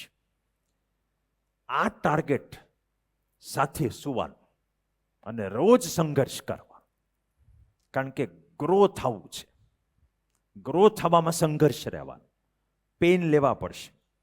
તમે બધા ક્યાંક વાંચ્યું જશે કે ગ્રોથ માટે કમ્ફર્ટ ઝોનની બહાર નીકળવું પડે. ગમતું હોય એટલું જ કરો તો ગ્રોથ ન થાય. ગ્રોથ માટે જરૂરી હોય એને ગમાડવું પડે. બધા ડાયલોગ ઘણા ન આવી જાય અત્યાર સુધીમાં. હવે એ અમલમાં મૂકજો પાછા. હવે આપણે બીજા પોઈન્ટ ઉપર જઈએ. How to revise. Little bit technical વાતો આવશે, કદાચ વાલીને આમાં નોય તે ખબર પડે તો કઈ વાંધો નહીં, ધ્યાન દેજો. હજી આ 12-12:30 વચ્ચેનો ટાઈમ છે, એટલે વિટામિન B12 D3 નહીં હોય તો ઊંઘ નહીં આવે. લંચ પહેલાનો ટાઈમ છે. હાઉ ટુ રિવાઇઝ, એમાં પહેલા થિયરી રિપીટ કરવાની છે, કન્સેપ્ટ, પછી જ દાખલાને MCQ લેવાના. આ એટલે કહેવું પડે કે ઘણા સીધા MCQ પાડે છે, ખોટી પદ્ધતિ. મિત્રો આપણે આ નથી થવા દેવું. તમે ઈચ્છતા નથી કે તમારા માર્ક ઇમ્પ્રૂવ થાય એમ કહો છો. તમે આને એમ ન લો કે કેમ એકલું પંચિંગ જ કર્યા છે, ના કરવાની છે. તમને ખબર છે, હું ચેસ્ટાઇઝ નહીં કરું તો ક્યાંથી થશે? ચેષ્ટા એટલે ખબર ઠપકો દેવો પડે, ચોંટીઓ ખાણવો પડે, જો અહીં તો ખોટું કરે છે, એ તો કરવું જ પડશે ને. પહેલા થિયરી પૂરી થાય ને એટલે હવેનો પોઈન્ટ જોજો બરાબર. Draw conclusion of every theory. Draw એટલે દોરવાનું એમ નથી કહેતો. દરેક થિયરીનું તારણ મગજમાં આવી જવું જોઈએ કે આ થિયરી શું કહેવા માંગે છે. હું તમને એક લેક્ચર ઉપરથી સમજાવું. પણ હજી આમાં ઘણા બધા બાળકો એવા બેઠા છે કે તમે કોઈ ટોપિક ભણ્યા પછી એમ પૂછો ને કે 2 લાઈનમાં આ શું કહેવા માંગે એ સમજાય, તો એ જે નહીં સમજાવી શકે. અને એ બાળક કોઈ એમ જ કહે છે કે હું સમજીને તૈયારી કરું છું. હવે દોસ્તો આપણે આ ચેન્જ કરવું છે. કારણ કે તમને ખબર તો પડવી પડશે ને કે કુલમ લોમાં શું આવે. તમે આખો કુલમનો લો બધો શીખી લ્યો, હોમવર્ક કરી દો, પણ તમે કોઈ અજાણ્યા માણસને સમજાવી ન શકો કે કુલમનો નિયમ એકચ્યુઅલી શું કહેવા માંગે છે. ભલે ને 2-3 પાનામાં હોય, એમાંથી કહેવા જેવી 2-4 વસ્તુ જ હોય, એ પકડી લેવાની છે દરેક થિયરીમાં. કરશો છોકરાઓ? કેટલા છોકરા કહે છે કે આવું હું કરીશ? હાથ ઊંચો કરે. Okay, good. પછી થિયરી પછી એમસીક્યુ સોલ્વ કરવાના છે. અને એ એમસીક્યુ બને ત્યાં સુધી જાતે સોલ્વ કરવાના. તમને એવું ફિલિંગ આવશે કે આ જૂનું ચેપ્ટર છે, મને ભૂલાઈ ગયું છે, પણ તમે કરતા જશો એમાં આવડવા લાગશે કે ડાઉટ હોય તો પછી પૂછી લેવા. અમે થોડું રિવિઝનનું પ્લાનિંગ કર્યું છે કે મેઇન પોઈન્ટ તો અમે તમને રિપીટ કરાવશું જ, પણ છતાંય એવું હોય ત્યાં પૂછી લેવા. એક આ વસ્તુ ધ્યાનમાં રાખવાની છે કે તમે હવે એમસીક્યુ લો ને ત્યારે આ 3 ટીક કરવાની છે. જે એમસીક્યુ સાવ સિમ્પલ હોય ને થિયરી પરથી આવડે એવા હોય એને નજર ફેરવીને તરત કેન્સલ કરવાનું. એટલે બીજી વખત રિપીટેશન આવશે જાન્યુઆરીમાં ત્યારે એને નહીં કરવાના. હવે ક્યારેય નહીં કરવાના, એકવાર કરી. ક્લિયર થયું હોય? હાલો છોકરાઓ, યસ, ગુડ. હા, જે એવા બહુ અઘરા પ્રશ્નો આવે કે જે ખાલી થિયરીથી ન આવડે, એમાં આઈડિયા પણ હોય, જૂનો કન્સેપ્ટ પણ આવતો હોય, કંઈક મેથ્સ પણ ઇન્વોલ્વ થતું હોય, જે ભૂલાઈ જ જાય એવા હોય, એને સ્ટાર કરવાના. એ પ્રશ્નો બીજી વખત રિપીટ કરવાના, ત્રીજી વખત રિપીટ કરવાના, છેલ્લે નીટ જાય એ પહેલાં રિપીટ કરવાના, જ્યારે ચાન્સ મળે ત્યારે રિપીટ કરવાના, થિયરીની જેમ રિપીટ કરવાના. અને ઓલા સર્કલવાળા છે ને એ વચ્ચેવાળા, ટાઈમ મળે તો રિપીટ કરવાના. એ કયા ક્વેશ્ચન હોય કે એકાદ મામૂલી આઈડિયા વપરાતો હોય, સાવ બેઠા બેઠા ન હોય. હું તમને રફલી આંકડાશાસ્ત્ર સમજાવું તો 100 ક્વેશ્ચન એમસીક્યુના હોય તો 60-70 તો કેન્સલ સાઇનના હોવા જોઈએ. એ ન હોય તો પૂરું ન પડે. 10-15 સ્ટાર વાળા હોય, 15-20 જે છે એ સર્કલ વાળા હોય. પર 100 આવું થવું જોઈએ, મોર ઓર લેસ. કેટલા લોકોએ અત્યાર સુધીમાં આવી નિશાનીઓ એમસીક્યુમાં કરેલી છે? વાહ, તો તમને અત્યારથી જ હેલવું પડશે. આ બધું અમે એને પહેલેથી કીધેલું હોય છે, પણ અમુક મારી જેવા હોય ને એ તો કે એમ, અથવા તો એને એવું ન હોય, સાહેબ ઉપર વિશ્વાસ હોય પણ એનું શરીર જ ન કાંઈ કામ કરતું હોય. એવું શું કરવું? એના માટે પેન લેવી પડે, લ્યો ત્યાં ઢાંકણું ખોલવું પડે, કેટલું બધું. આળસ કાંઈ જેમ તેમ થોડી હોય. તો તમને ખબર નથી આળસ કેવી હોય. આમાંથી તો કોઈને નથી, એટલે તમે એવું ન લેતા. પછી એક મિસ્ટેક આપણે રિવિઝનમાં ક્યાં કરીએ છીએ તમને કહું, કે ચેપ્ટર ઉપાડ્યું ને એટલે પહેલા દાખલા તરીકે થવાનું કેવું તમને કહું કે સોમ, મંગળ, બુધ, ગુરુ, શુક્ર, શનિ ડેઇલી ટેસ્ટ હશે આ 3 મહિના સુધી. હવે સાંજે ટેસ્ટ હોય, એના સિલેબસ જો પૂરો ન થાય તો ટેસ્ટમાં માર્ક ન આવે, અને કદાચ પૂરોય થઈ જાય હાલો, પણ બીક તો હોય જ કે માર્ક નહીં આવે તો. હવે આ બીક વ્યાજબી છે કે ગેરવ્યાજબી તમને સમજાવું છું. એવી બીક વાળો માણસ શું કરશે ખબર? ચેપ્ટરમાં જેટલા ટોપિક એને ફૂલ આવડે છે ને એ પહેલા પતાવશે.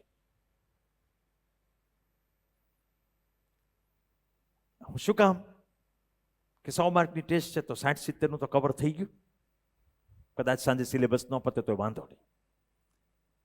એટલે જે માર્ક પાછળની આંધળી દોટને કારણે આ ગયા 1.5 વર્ષમાં જે ટોપિક વીક રહી ગયા એ હજી વીક રહી જશે.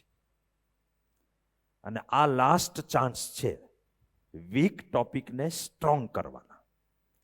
કારણ કે જાન્યુઆરીમાં પછી ટેસ્ટ આવશે, એ મોટી મોટી ટેસ્ટ આવતી જવાની.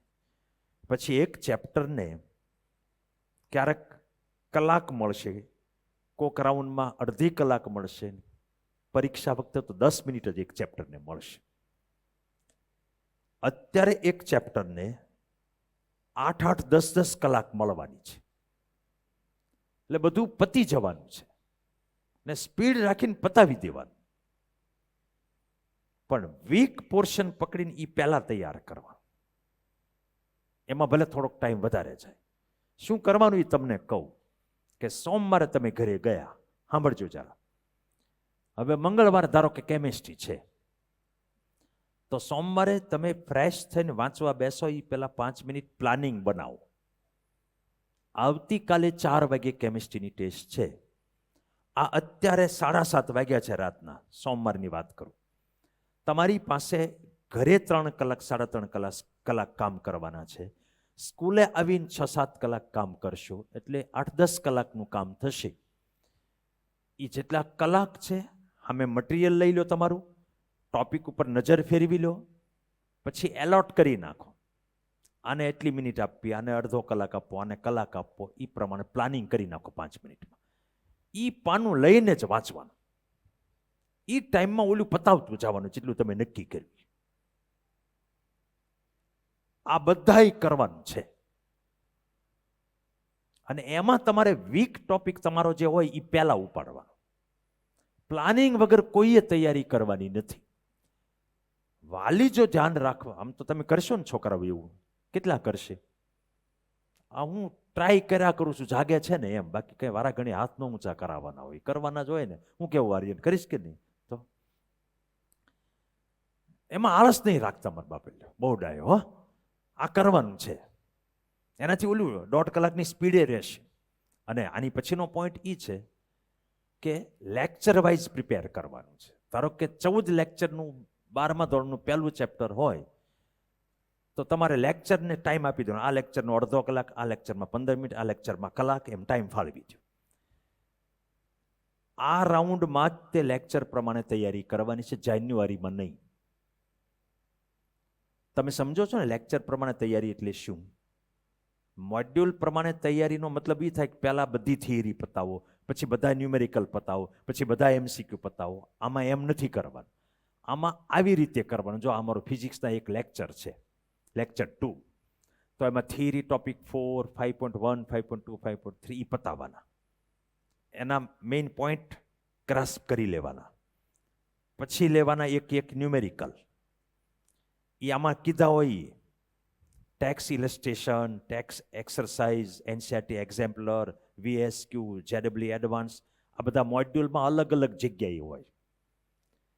આ પ્રમાણે તૈયાર કરવાનું. શું કામ એ તમને કહું? કારણ કે લેક્ચર પ્રમાણે તૈયારી કરીએ તો ટોપિકની ડેપ્થ આવે. આ અત્યારે તમે સાવ રિપીટ નથી કરતા, ભણી પણ રહ્યા છો. નબળું હોય એ સ્ટ્રોંગ પણ કરી રહ્યા છો. પછી જ્યારે તમે કરશો ત્યારે તમે પ્યોર રિપીટેશન જ કરશો, ત્યારે શીખશો નહીં. સમજો છો? આ બધી વસ્તુ ઉપરથી જાય છે. અડધી કલાકમાં કોઈ શીખે થોડો, રિપીટ જ કરે. પણ 10 કલાકમાં તો માણસ શીખે ને, એમ કહું છું. એટલે શીખવા માટે થઈને કોઈ ટોપિકની ડેપ્થ ઇમ્પોર્ટન્ટ છે, અને રિવિઝન કરવા માટે એના મેઇન પોઈન્ટ ઉપર પસાર થવું ઇમ્પોર્ટન્ટ હોય છે. હવે એ લેક્ચરને તમારે કેમ મોડ્યુલ ખોલ્યું, 5મો ટોપિક છે વિદ્યુત ભારના મૂળભૂત લક્ષણો.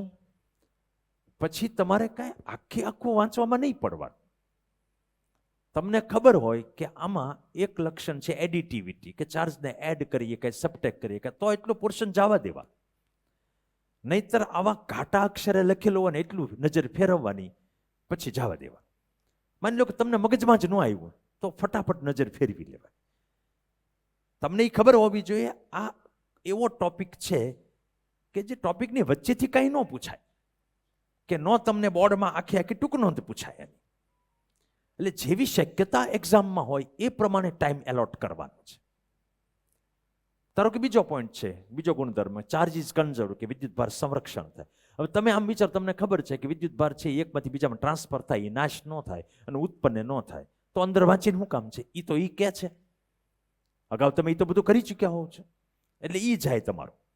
પછી ધારો કે ક્વોન્ટાઇઝેશન છે ચાર્જનું, તો એક વાક્યમાં તમને ખબર ન હોય કે ચાર્જ છે એ મિનિમમ 1.6 × 10⁻⁹ હોય, પછી એના મલ્ટિપલમાં જ હોય, કાનાથી ડબલ હોય કે 3 ગણો હોય. એ જ તો હું કહેવા માંગુ છું, આની અંદર આટલું વર્ણન કરીને છે તે એ જ કહેતા હોય.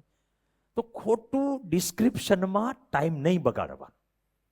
અન્ડરસ્ટેન્ડ? કેટલાને સમજાણું? ઓકે. આ તો શરૂ કરે હો, આમ આપણે જાણીએ છીએ કે ત્યાંથી શરૂ કરે. એ વાંચીને શું કામ છે? આપણે શું જાણીએ આપણે ખબર જ છે. આવું બધું વર્ણન છે ખોટું, એ જવા દેવાનું. પછી ક્વાર્કની માહિતી આવે તો ફટાફટ જોઈ લેવાની, એમાં કઈ એને લખીને પાકું કરવાની જરૂર નથી. પાકું આમાં કાંઈ નહીં કરવાનું, નજર જ ફેરવવાની અને સમજવાની કોશિશ કરવાની. એમાં ટાઈમ આપવાનો સમજવામાં. પછી નેક્સ્ટ હોમવર્કમાં આપ્યા એ પ્રમાણે પ્રશ્નો હાલે છે. લેક્ચરમાં જેમ ચલાવ્યું એમ એ ક્વેશ્ચન ઘણી વખત તમને એમ થાય આ તો મને આવડે તો આખો જવા દેવાનો. તમને એમ થાય કે આ નથી ખબર તો રકમ વાંચો, ત્યાં ઘણી વખત ખબર પડી જાય, તો પછી પાછળના સોલ્યુશનના સ્ટેપ જોવાની જરૂર નહીં. આ બધા MCQ એના જેવા સિમ્પલ અમુક વખતો આખા પાનામાં કાંઈ ન જોવાનું, આખું પાનું ફેરવી જ નાખવાનું હોય. અમુક પાનામાં આમ જોવાનું હોય, આમ. અમુકમાં આમ આંટો મારવાનો હોય, અમુકમાં જ રોકાવાનું હોય. આ ગેર બદલવાની આવડત આપણામાં આવવી જોઈએ. વાલી સમજે આ વિદ્યાર્થીનો વિષય છે. એ કઈ એક જણને એક લાઈને એક શબ્દ તમે કેમ કહી શકો? એ તો પછી બીજા પાનામાં બીજી રિક્વાયરમેન્ટ હોય. અને આ કઈ બહુ મોટું રોકેટ સાયન્સ નથી, એટલી તો વિદ્યાર્થીને ખબર પડવી જ જોઈએ, નહીતર તો એ લાયક જ ન કહેવાય ઇમ્પ્રુવમેન્ટને. એટલે તેને ખબર પડે ને કે હું એક્ઝામ માટે તૈયાર કરું તો એક્ઝામમાં શું પૂછાય, આ થિયરી શું કહેવા માંગે છે, મને કયું આવડે ને કયું ન આવડે એટલી જ ખબર પડતી જ હોય ને. એવા કઈ થોડા આપણે હોઈએ. પછી ધારો કે ચાર્જિંગ બાય ઇન્ડક્શન આવ્યું, તો અત્યારે તો બોર્ડવાળા સિવાય કોઈ બોર્ડની તૈયારી તો કરતા નથી. તો આખી ટૂંકનોંધ પાકી કરવાની. તમને ખબર હોય કે એક ચાર્જ બોડી બીજી અનચાર્જ બોડીને અડાડીએ તો આનામાં જે ચાર્જ હોય એની કરતાં ઓપોઝિટ ઓલામાં ઇન્ડ્યુસ થાય. MCQમાં એટલું જ કામનું છે. બેની વચ્ચે મીડિયમ હોય તો આ બોક્સ વાળું ફોર્મ્યુલા લાગુ પડે. હવે આ બે વસ્તુ જોઈ લો તો લાઈને વાંચવાની શું જરૂર છે? છતાંય તે આ રાઉન્ડમાં તમારી પાસે ટાઈમ છે તો ઝડપથી નજર ફેરવી લો. પણ જે તારણ કાઢવાનું છે, કન્ક્લુઝન, એ 1-2 વાક્યનું દરેક થિયરીમાંથી નીકળે. પછી તમે આગળ ગયા, એની વસ્તુનો ઇલસ્ટ્રેશન છે જે થિયરી હતી તો એને જવા જ દેવાનું, પાના ફેરવી નાખવાના. પછી એડવાન્સનો ક્વેશ્ચન આવ્યો, તમને અમુક ક્વેશ્ચનમાં ખબર જ હોય. હવે આ એક લેક્ચરનું પતી ગયું. મને નથી લાગતું કે આ એક લેક્ચરનું પતાવવા કોઈને 20 મિનિટથી વધારે ટાઈમની જરૂર પડે, ગમે એટલો ડલ બાળક હોય, ગમે એટલો ધીમો બાળક હોય. હવે સેકન્ડ લેક્ચર આવે એની પછી, તો એની થિયરી 7મી આવી, એની પછી એના MCQ બધા શરૂ થાય, ન્યુમેરિકલ શરૂ થાય, એક પછી એક ઉપાડતા જવાના. પહેલા રકમ જ જોવાની, પછી ખુદથી વિચારવાનું કે આમાં શું થઈ શકે. નો આઈડિયા આવે તો અંદર જોવાનું કે આ કેમ સોલ્વ કર્યું. પછી પોતાની રીતે અમુક જે મોટા હોય એ ઝડપથી સોલ્વ કરવાના. હા, હોમવર્કની જેમ નહીં, નહીતર પૂરું ન થાય સાંજ સુધીમાં. અમુક તે બધા નહીં. જેમાં તમને ખબર હોય કે આમાં આ વેલ્યુ મૂકીને જવાબ આવવાનો, તો ગણતરી ખોટી કરવામાં ટાઈમ નહીં બગાડવા. પણ દિવસમાં 10 પ્રશ્નની ગણતરી થવી જોઈએ, નકર ગણતરી કરવાની સ્કિલ ડાઉન થઈ જાય. બાળકો સમજો છો ને બધી વસ્તુ? તમને કહું હા કે ના? હા, બસ. આ બધી મેથડ જ છે એક પછી એક. જેટલા ક્વેશ્ચન અમે ક્લાસમાં ડિસ્કસ કર્યા હોય ને એ બધા ગણીને કરજો. અને જેટલા હોમવર્કમાં આપ્યા હોય ક્લાસમાં ડિસ્કસ કર્યા વગરના, એમાં જેટલામાં એમ લાગે અઘરું છે એ જ ગણવાનું, બાકી નજર ફેરવીને નીકળી જવાનું. સમજાઈ ગયું બે ભાગ?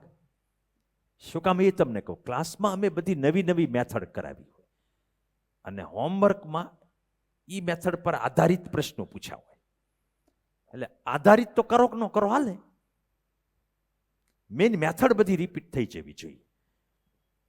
હવે ધારો કે ફોર્સિસ બિટવીન મલ્ટિપલ ચાર્જીસ, તો આ ટોપિક કરીને શું કામ? જેથી ભણાવ્યું ત્યારે એમ કીધું કે એક બે કરતા વધારે ચાર્જ હોય તો શું કરવાનું, તો કે એડ કરવાનું, વેક્ટર સમ કરવાનો, તો આખો ટોપિક નીકળી જાય. એનો બોર્ડમાં ક્યારેય પૂછે, સિવાય કે હાવ બોર્ડવાળા વિદ્યાર્થીઓ છે એને આ પાછું લખીને કરવું પડે, કારણ કે એને અમે આઈએમપી કેટેગરીમાં કરાવ્યું હોય. પણ નીટવાળા છે કે જેડબલ્યુ વાળા છે એને કંઈ ડિટેલમાં જવાની જરૂર ન પડે. પછી એના MCQ કરી નાખો એટલે એ પતી ગઈ થિયરી. આવી રીતે એક પછી એક હોમવર્કના બધા પ્રશ્નો પતવા જોઈએ અને કાંઈ બાકી છોડવાનું નથી. એટલે જ તમને પ્લાનિંગ કરવાનો નિયમ કરાયો કે પ્લાનિંગ કરીને જ આપણે સ્ટાર્ટ કરીશું. આપણા મેન્ટર ટીચરોને બધાને વિનંતી છે કે જ્યારે સ્ટુડન્ટને મળે ને ત્યારે આંટો મારવા જાય તો પ્લાનિંગનું પાનું માગે, કે એમનામ ન બેઠેલો હોવો જોઈએ, એની પાસે પ્લાનિંગ હોવું જોઈએ. આવું કહીએ ને ત્યાં સીધો તે અંદર શેવડો પડે, કારણ કે ઓલું શું છે, આ કાનથી ઓલા કાન વાળી ટેવ હોય, બોલ્યા કરે એમ. આવા લોકોને સંસારમાં વાંધો ન આવે. અમુક અગત્યના ટોપિક હાઇલાઇટ કરવાના, શું રિપીટ કરવાનું એ બરાબર ધ્યાનથી સાંભળજો. મોડ્યુલ, આ સિવાયનું કાંઈ નહીં. અથવા એ ઉપરાંતનું કરવાનું હોય, ખાસ કરીને કદાચ JEE વાળા થોડા બેઠા છે તો અગાઉ કરેલું હોય ને એવું, મોડ્યુલ સિવાયનું કાંઈક કરેલું હોય ને તો એ રિપીટ કરવાનું. નવું કાંઈ કરવાનું નથી. વાલીઓને વિનંતી છે કે માર્ક નવું કરે નહીં વધે, માર્ક આની આ વસ્તુ પ્રોપરલી કરે વચ્ચે. કારણ કે આ જ વસ્તુ કરીને કોઈ બાળક 80, 85, 90, 95 માર્ક ટકા લાવતો હોય અને આપણે 70 લાવતા હોય તો 70 થી 85 આમાંથી કેમ જવાય, એ કરવાનું છે. કોઈ પ્રકારનો મોબાઈલનો સપોર્ટ લેવાનો નથી. આ ધ્યાન વાલી રાખશે. અને એ ડાઉટ સોલ્વ કરવા કે કોઈ ટોપિક મને સ્કૂલમાં સમજાણો નથી, ફલાણા સાહેબનું ફાવ્યું નથી, એ કરવા માટે તો મોબાઈલ 1000% નહીં આપવા.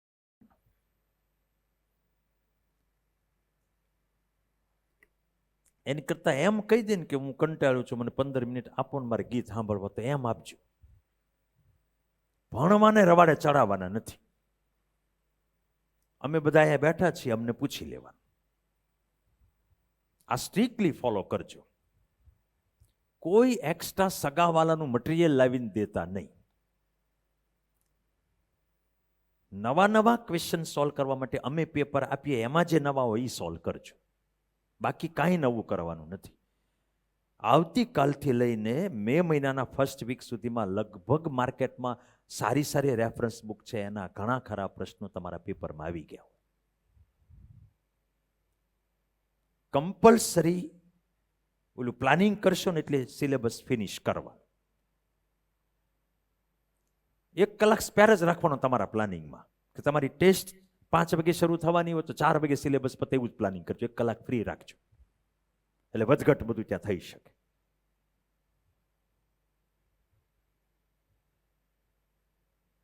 હવે એક્ઝામ પોઈન્ટ ઓફ વ્યૂ, એક્ઝામમાં છે ને આ 4 વસ્તુ આપણે એક્ઝામમાંથી લેવાની છે. 4 વસ્તુ. એક time management, decision making, emotional stability અને મિસ્ટેક આઈડેન્ટિફિકેશન. શું નથી એક્ઝામમાંથી લેવાનું એ કંઈ કોઈને સમજાણું નહીં હોય. એ mark. Don't focus upon mark, focus on mistakes and અનુભવ, એક્સપિરિયન્સ. સમજાવું થોડુંક? જો તમને બધાને કહેવાય ગયું છે કે નીટમાં બાયોકેમિસ્ટ્રી, ફિઝિક્સ કેટલો ટાઈમ આપવાનો, જેડબલ્યુમાં કોને કેટલો ટાઈમ આપવાનો, બોર્ડમાં કોને કેટલો ટાઈમ આપવાનો, ગુજકેટમાં કોને. હવે એ પ્રમાણેનું મેનેજમેન્ટ થાય છે કે નહીં, એ દરેક ટેસ્ટમાંથી અનુભવથી શીખવાનું. એટલો અનુભવ થઈ જવો જોઈએ, ઘડિયાળ ન હોય તો અંદરથી અલાર્મ વાગવા માંડે કે વધારે ટાઈમ જાય છે. પછી ડિસિઝન મેકિંગ એટલે શું? પહેલા કયો સેક્શન, પછી કયો, પછી કયો. એ સેક્શનમાં કયો પ્રશ્ન કરવાનો, કયો છોડવાનો, કરવા માંડ્યા પછી અટક્યા તો છોડવો કે કરવો, આવા નિર્ણયો જે લેવાના છે એ નિર્ણયોની વાત કરો. ઓલા નિર્ણયની વાત નથી કરતો કે આમાં કઈ મેથડ વાપરશું, કયું પહેલા કરશું, કયું પછી કરશું, કયું કરવું ન કરવું, એ નિર્ણયો બહુ લેવા પડશે. એ 3 કલાકમાં તમારે જ લેવા પડશે. અને એ નિર્ણયો લ્યો ત્યારે ઇમોશનલી સ્ટેબલ રહેવાનું. ઇમોશનલ સ્ટેબિલિટીની શું કિંમત છે એ જાણવું હોય તો આડોશ પાડોશમાં ગયા વર્ષે જેને નીટ આપી એને પૂછી આવજો. શું કર્યું તો ગયા વખતે ખબર? બધાએ બાયોલોજી પહેલા લીધું હોય, એક પ્રશ્ન જોયો, અઘરો લાગ્યો, છોડ્યો. આપણે શીખવાડ છોડી દેવાનો, કાંઈ વાંધો નહીં. બીજો લીધો, એમાંય થોડુંક લાંબુ લાગ્યું તો હાલો છેલ્લે કરશું, છોડ્યો. ત્રીજો લીધો, કાંઈક બહારનો લાગ્યો, અજાણ્યો લાગ્યો, એ છોડ્યો. એની ડ્યુટી શું છે કે પેપરમાં 2-2.5 કલાક સુધી માઇન્ડને ડિસ્ટર્બ નથી કરવા, આવડે જ લખવાનું છે, એની ડ્યુટી. સમજો બરાબર. ઇમોશન આપણને ક્યાં હાઈજેક કરી જાય તમને કહું. જે બાળકને 4-5 ક્વેશ્ચન છોડ્યા પછી અંદરથી ફફડાટ શરૂ થાય ને કે હવે શું થશે, ઈ ગયો. This is emotional stability. અમે અત્યારના બધા પેપરમાં આવા આક્રમણ કરશું તમારી ઉપર. ક્યારેક લેન્થી કાઢશું, ક્યારેક અઘરા કાઢશું, ક્યારેક અનએક્સપેક્ટેડ કાઢશું. એ અનુભૂતિથી તમારે એમાં માર્ક નથી જોવાના, એમાં તમારે એ જોવાનું છે કે હું નિર્ણય પ્રોપર લઉં છું પ્રશ્ન લખવામાં. આખો સેક્શન બદલી નાખ્યો હોય બાયોલોજીનો, એને બદલે ફિઝિક્સમાં ગયા હોય તો એ સ્ટ્રેટેજી છે. એમાં બી જવાનું ક્યાં આવે? તમે ક્રિકેટ નથી જોતા? એમાં ક્યારેક ક્યારેક બેટ્સમેન હોય એ 3-4 દડા છે એને પ્લેડ કરી નાખે. રન કરવાની જરૂર હોય તોય એની પ્રશ્ન છોડ્યો જ કહેવાય, દડો છોડ્યો જ કહેવાય. પછી કેમ છેલ્લા દડામાં 6 મારી દે છે? બી નથી ગયો એટલે. અને પૂછડિયા બેટિંગ કરતા હોય ત્યારે તમે જોજો, 4-5 દડા બગાડે એટલે આપણે બીક જ હોય કે હવે આઉટ થવાનું. સમજાય છે તમને? કારણ કે 4-5 દડાઈ એને ઇમોશનલી ડિસ્ટર્બ કરી દીધો હોય, એટલે એની ક્રિકેટની સ્કિલ ભૂલાઈ ગઈ હોય, એટલે આઉટ થઈ જાય. અને જે ઇમોશનલી હાઈજેક નથી થઈ ગઈ અને એના વ્યૂહ સ્ટ્રેટેજીના ભાગરૂપે એની છોડ્યું છે, એ માણસ લાગ ગોતો કે હવે આવડે એમાં હું લખી નાખીશ, હરકો દડો આવે એમ હું મારી દઈશ. સમજાય છે તમને આ વસ્તુ? આ આપણે કરવાનું છે. અને પેપર પત્યા પછી મિસ્ટેક આઈડેન્ટિફાઈ કરી અને મિસ્ટેક પ્રમાણે ભણવાની પદ્ધતિ આવતીકાલથી સુધરે, લાઈફસ્ટાઈલની પદ્ધતિ સુધરે, એ ધ્યાન રાખવાનું. એટલી તમારામાં બાળકો આવડત હોવી જોઈએ કે મને આ વસ્તુ આવડતી હતી તોય ત્યાં કેમ ન આવડી, એમાં મારી લર્નિંગ સ્ટાઇલ રિસ્પોન્સિબલ છે કે મારી લાઈફસ્ટાઈલ, કે મારો એટીટ્યુડ, મારી વિચારધારા, એ તો ખબર પડવી જોઈએ. અને ખબર પડ્યા પછી એ એરિયામાં ઇમ્પ્રુવમેન્ટ આવવું છે. લાર્જલી પરિણામની ચિંતા જ તે સૌથી વધારે તમને નડશે. અને એટલે જ તે વાલીઓને પણ વિનંતી કરું છું કે આ 8 મહિના એટલું જ જુઓ કે બાળક ફ્રેશ રહીને આનંદથી કામ કરે છે કે નહીં. That's it.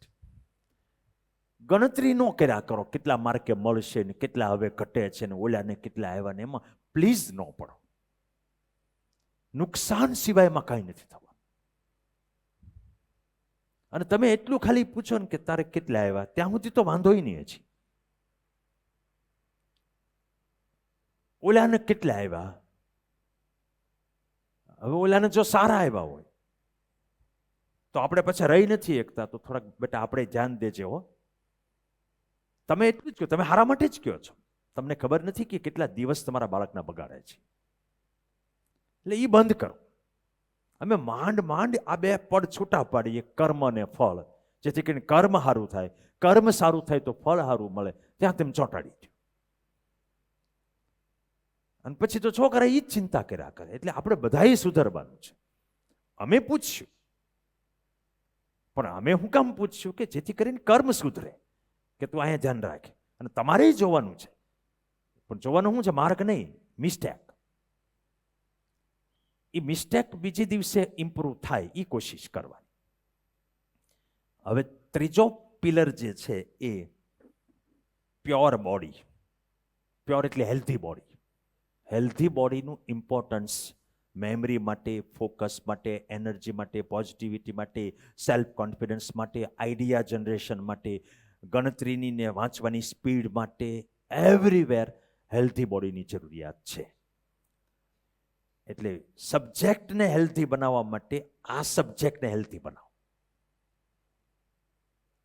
એટલે મેં ફિઝિકલ એક્સરસાઇઝને ફરજિયાત કીધું 45 મિનિટ. એટલે મેં ખોરાક ઉપર ફોકસ કર્યું. એટલે મેં ઊંઘની વાત કરી. એટલે મેં વિટામિન્સની વાત કરી. એટલે મેં નિયમિતતાની વાત કરી. આ પ્યોર બોડી પછી આવે પ્યોર માઇન્ડ. પ્યોર માઇન્ડ એટલે વિશુદ્ધ માઇન્ડ. તમે એવી કલ્પના કરો કે ભગવાને જે માઇન્ડ આપ્યું હોય, એકદમ સચ્ચિત આનંદ સ્વરૂપ માઇન્ડ. તમે માત્ર ને માત્ર ભગવાન ઉપર ભરોસો રાખીને એણે તમને વિદ્યાર્થી તરીકે ડ્યુટી સોંપી છે, એ દિલથી હૃદયપૂર્વક એ ખુશ થાય એ રીતે, એવા ભાવથી કે હું આનાથી એવો નાગરિક બનીશ કે હું અનેક લોકોનું કલ્યાણ કરીશ, નિસ્વાર્થ. અને કોઈ પ્રત્યે રાગ, દ્વેષ, ઈર્ષા, ક્રોધ, ખરાબ ભાવ એવું કાંઈ રાખ્યા વગર કલ્પના કરો એવો પ્યોર માઇન્ડ વાળો માણસ છે, એ કેટલી સ્પીડ સાથે એ વિદ્યાનું ઉપાર્જન કરીએ કે એ કરવાનું છે. તમને સિમ્પલ રસ્તો બતાવું કે જે નેગેટિવ વસ્તુ છે એ કાઢો અને પોઝિટિવ વસ્તુ લાવવાની કોશિશ કરો. શુદ્ધિકરણ એમ જ થાય કોઈ પણ વસ્તુ. એક ગંદા પાણીનું શુદ્ધિકરણ કરીને તમને આ રીતે બોટલમાં કોઈ કંપની આપતી હોય તો એ બે જ કામ કરતી હોય. પહેલા અશુદ્ધિ બધી દૂર કરે અને પછી જરૂરી મિનરલ્સ અંદર એડ કરીને તમને એ મિનરલ વોટર બનાવીને આપે. કોઈ પણનું પ્યોરિફિકેશન આમ જ થાય. કામની વસ્તુ ન હોય તો બહારથી લાવવી, એડ કરવી, નકામી વસ્તુ અંદર હોય તો બહાર કાઢવી. કઈ વસ્તુ બહાર કાઢવા જેવી છે? ઈર્ષ્યા, ગુસ્સો, એટેચમેન્ટ. એટેચમેન્ટ એટલે એક પ્રકારનું બધાને એટેચમેન્ટ થઈ ગયું, મારે એટલું રિઝલ્ટ આવવું જ જોઈએ, હું આ બનવું જ જોઈએ. એ બધું આપણું રોંગ એટેચમેન્ટ છે. Attachment of any kind, whether it is legitimate or illegitimate, causes bonding and in turn it is the prime cause of sorrow and pain among the people. સમજાણું? કોઈ પણ પ્રકારનું એટેચમેન્ટ, એ પુત્રનું, પુત્રીનું, પત્નીનું, પતિનું, ટકાનું, કેરિયરનું, પૈસાનું, ફ્રેન્ડનું, કોઈ પણ પ્રકારનું એટેચમેન્ટ, નેગેટિવ એટેચમેન્ટ. નિસ્વાર્થ પ્રેમ આપવાનું એટેચમેન્ટ છૂટ છે. પણ એ આપણા બધાના ઢોંગ છે કે આપણે આપણા સંતાનને પ્રેમ કરીએ છીએ. પ્રેમ નથી હોતો, એ તો સ્વાર્થી પ્રેમ હોય છે. નિસ્વાર્થ પ્રેમ હોય તો ચિંતા જ ન થાય. એટલે આ બધી ગુણવત્તા છે ને એ અધ્યાત્મ છે અને એ માણસને સુખી સફળ બનાવે. આ વસ્તુ નીકળવી જોઈએ. સેલ્ફિશનેસ નીકળવી જોઈએ. ઉમદા કારણથી તમે ભણો. સેન્સ ગ્રેટિફિકેશન, જીભ જે સ્વાદ માગે એ સ્વાદ આપણે જોતો હોય. આંખ મોબાઈલ જોવા માંગે તો આપણે મોબાઈલની વગર હાલે નહીં. બોડી આપણે રખડવા માંગતો હોય તો આપણે રખડવા ગયા વગર હાલે નહીં. આ તે કોઈ રીત થોડી છે. માઇન્ડ જે છે એને તમારે કંટ્રોલ કરશો તો એ તમારો મિત્ર છે અને એને કંટ્રોલ નહીં કરો તો એ તમારું ખતરનાકમાં ખતરનાક દુશ્મન છે. તમને બધાને ખબર નથી કે તમારે જઈને અડધી કલાક ફ્રેશ થઈને તરત બેસી જવાનું છે ભણવા, તો એ ઘણા બધાને તકલીફ નથી થતી. તમને બધાને ખબર છે કે મોબાઈલ આપણે નથી અડવાનું, તો એ ઘરે જેટલા રહે છે એટલા મોટાભાગના મોબાઈલ નથી પકડતા. તમને બધાને ખબર છે કે આપણે રવિવારે પણ મહેનત કરવી પડે તો આખો પ્લેન રવિવાર ફેલ જાય એવું નથી બનતું. તમને બધાને ખબર છે કે 1.5 કલાક હું ભણવા બેસું એ દરમિયાન મારે એમાં જ એટેન્શન રાખવાનું છે, તોય તમારે બધાથી વાતચીત કે આડાવડું ધ્યાન કે વિચાર નથી આવી જતા. તમને બધાને ખબર છે કે અનાજ, કઠોળ, લીલા શાકભાજી, ફળ ફળાદી, ડ્રાય ફ્રૂટ્સ બધી વસ્તુ આપણે ખાવાની છે, તોય આપણે આપણા સ્વાદ ઉપર નથી જતા રહેતા. સાહેબ, કેવી રીતે પર્સન્ટેજ ઇમ્પ્રૂવ થશે? કયો જોઈએ. કેવી રીતે સફળતાની આપણે ગેરંટી મેળવીશું? This is what actually means for becoming ready for life. તમારે જીવન માટે તૈયાર થવાનું છે, એમાં આ બધું આવે છે. એટલે તમારી ઇન્દ્રિયો જે માગે એ બધું આપવાનું ન હોય. આ સંયમિત જીવન તમારે જીવવાનું. આ ભોગવવા માટે નથી, આ ત્યાગવા માટે અત્યારે છે. કમ્પેરિઝન ખોટી ખોટી કર્યા કરીએ. આખા ક્લાસને વીક માર્ક આવે કોઈને વાંધો નથી આવતો. મારે વીક આવે ને બીજાને મારે વીક આવે એનો વાંધો નથી. સામે વાળાને હારા આવે ને ઘરમાં બધાને એ જ વાંધો છે. મને એ સમજાતું જ નથી કે બે માણસના અંગૂઠાઈ સેમ ન હોય તો આખે આખા સેમ કેવી રીતે હોય. કમ્પેરિઝન નહીં કરવાની. પછી પોઝિટિવ લક્ષણો કેવા આવે ખબર? ધારો કે have gratitude for all.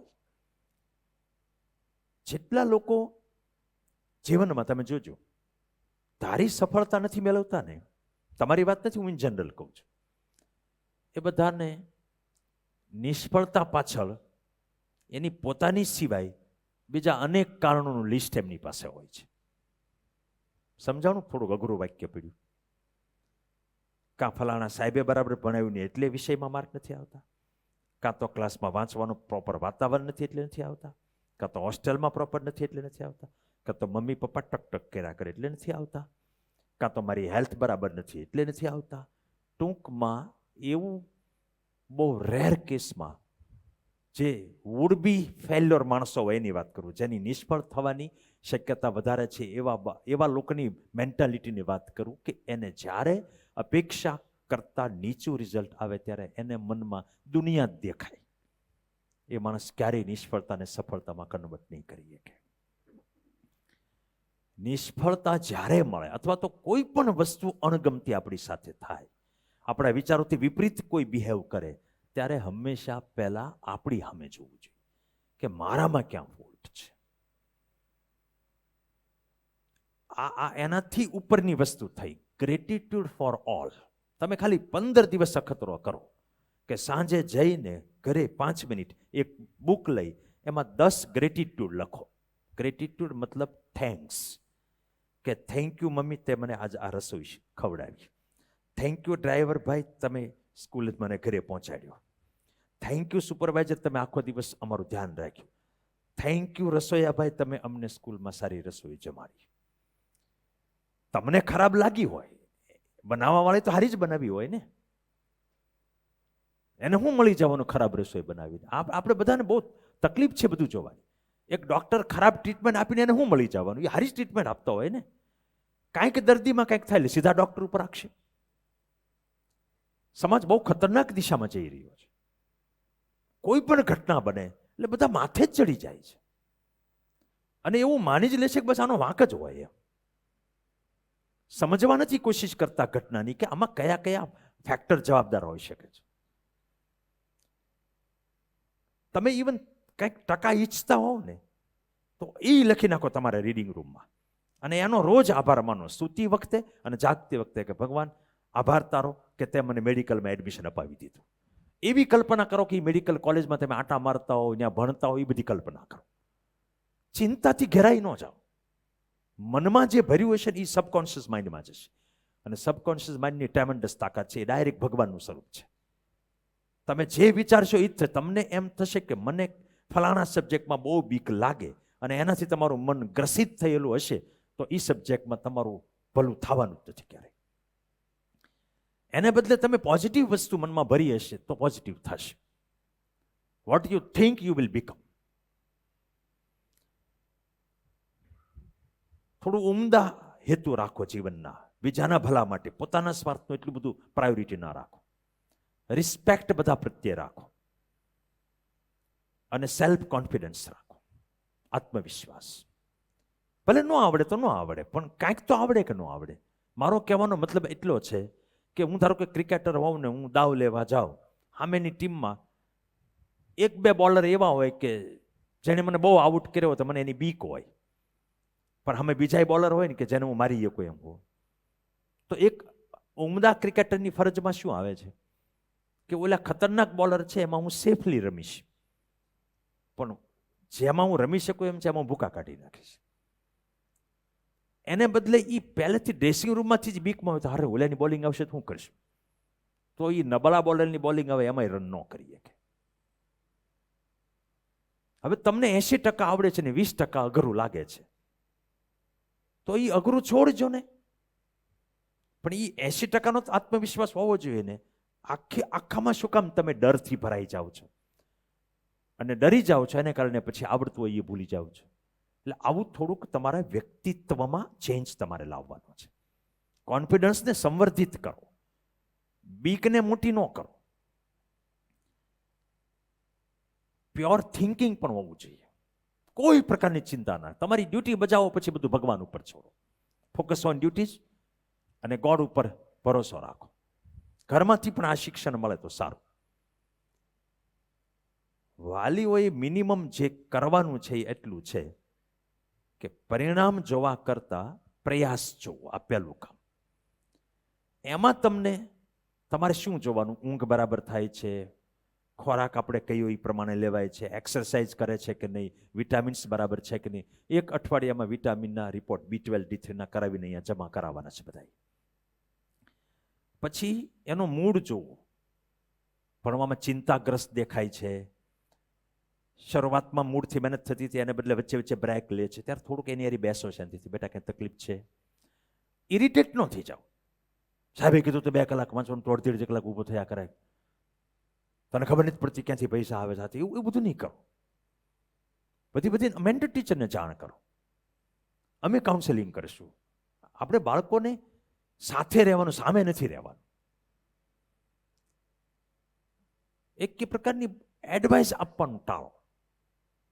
Advice તમે ખબર છે અહીં કંઈ બાકી જ નથી રહેતું, અને અમે સભાઓ પાછા લીધા જ કરવાના છીએ.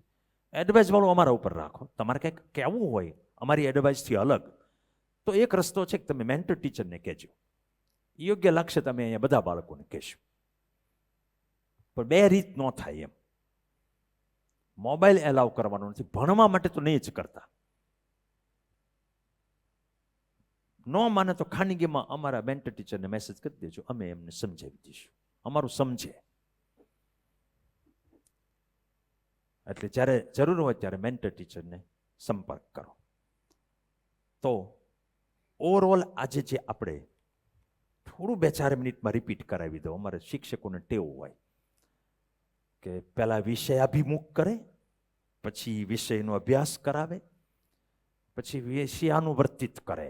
એવું જ કંઈક હશે શબ્દ, મને એવું લાગે બીએડમાં આવું જ આવતું હશે. બહુ ગંભીર સમજાય નહીં એવા શબ્દો આવે. એટલે પહેલા તો કર્મયોગી થવાનું છે, કર્મભોગી નહીં.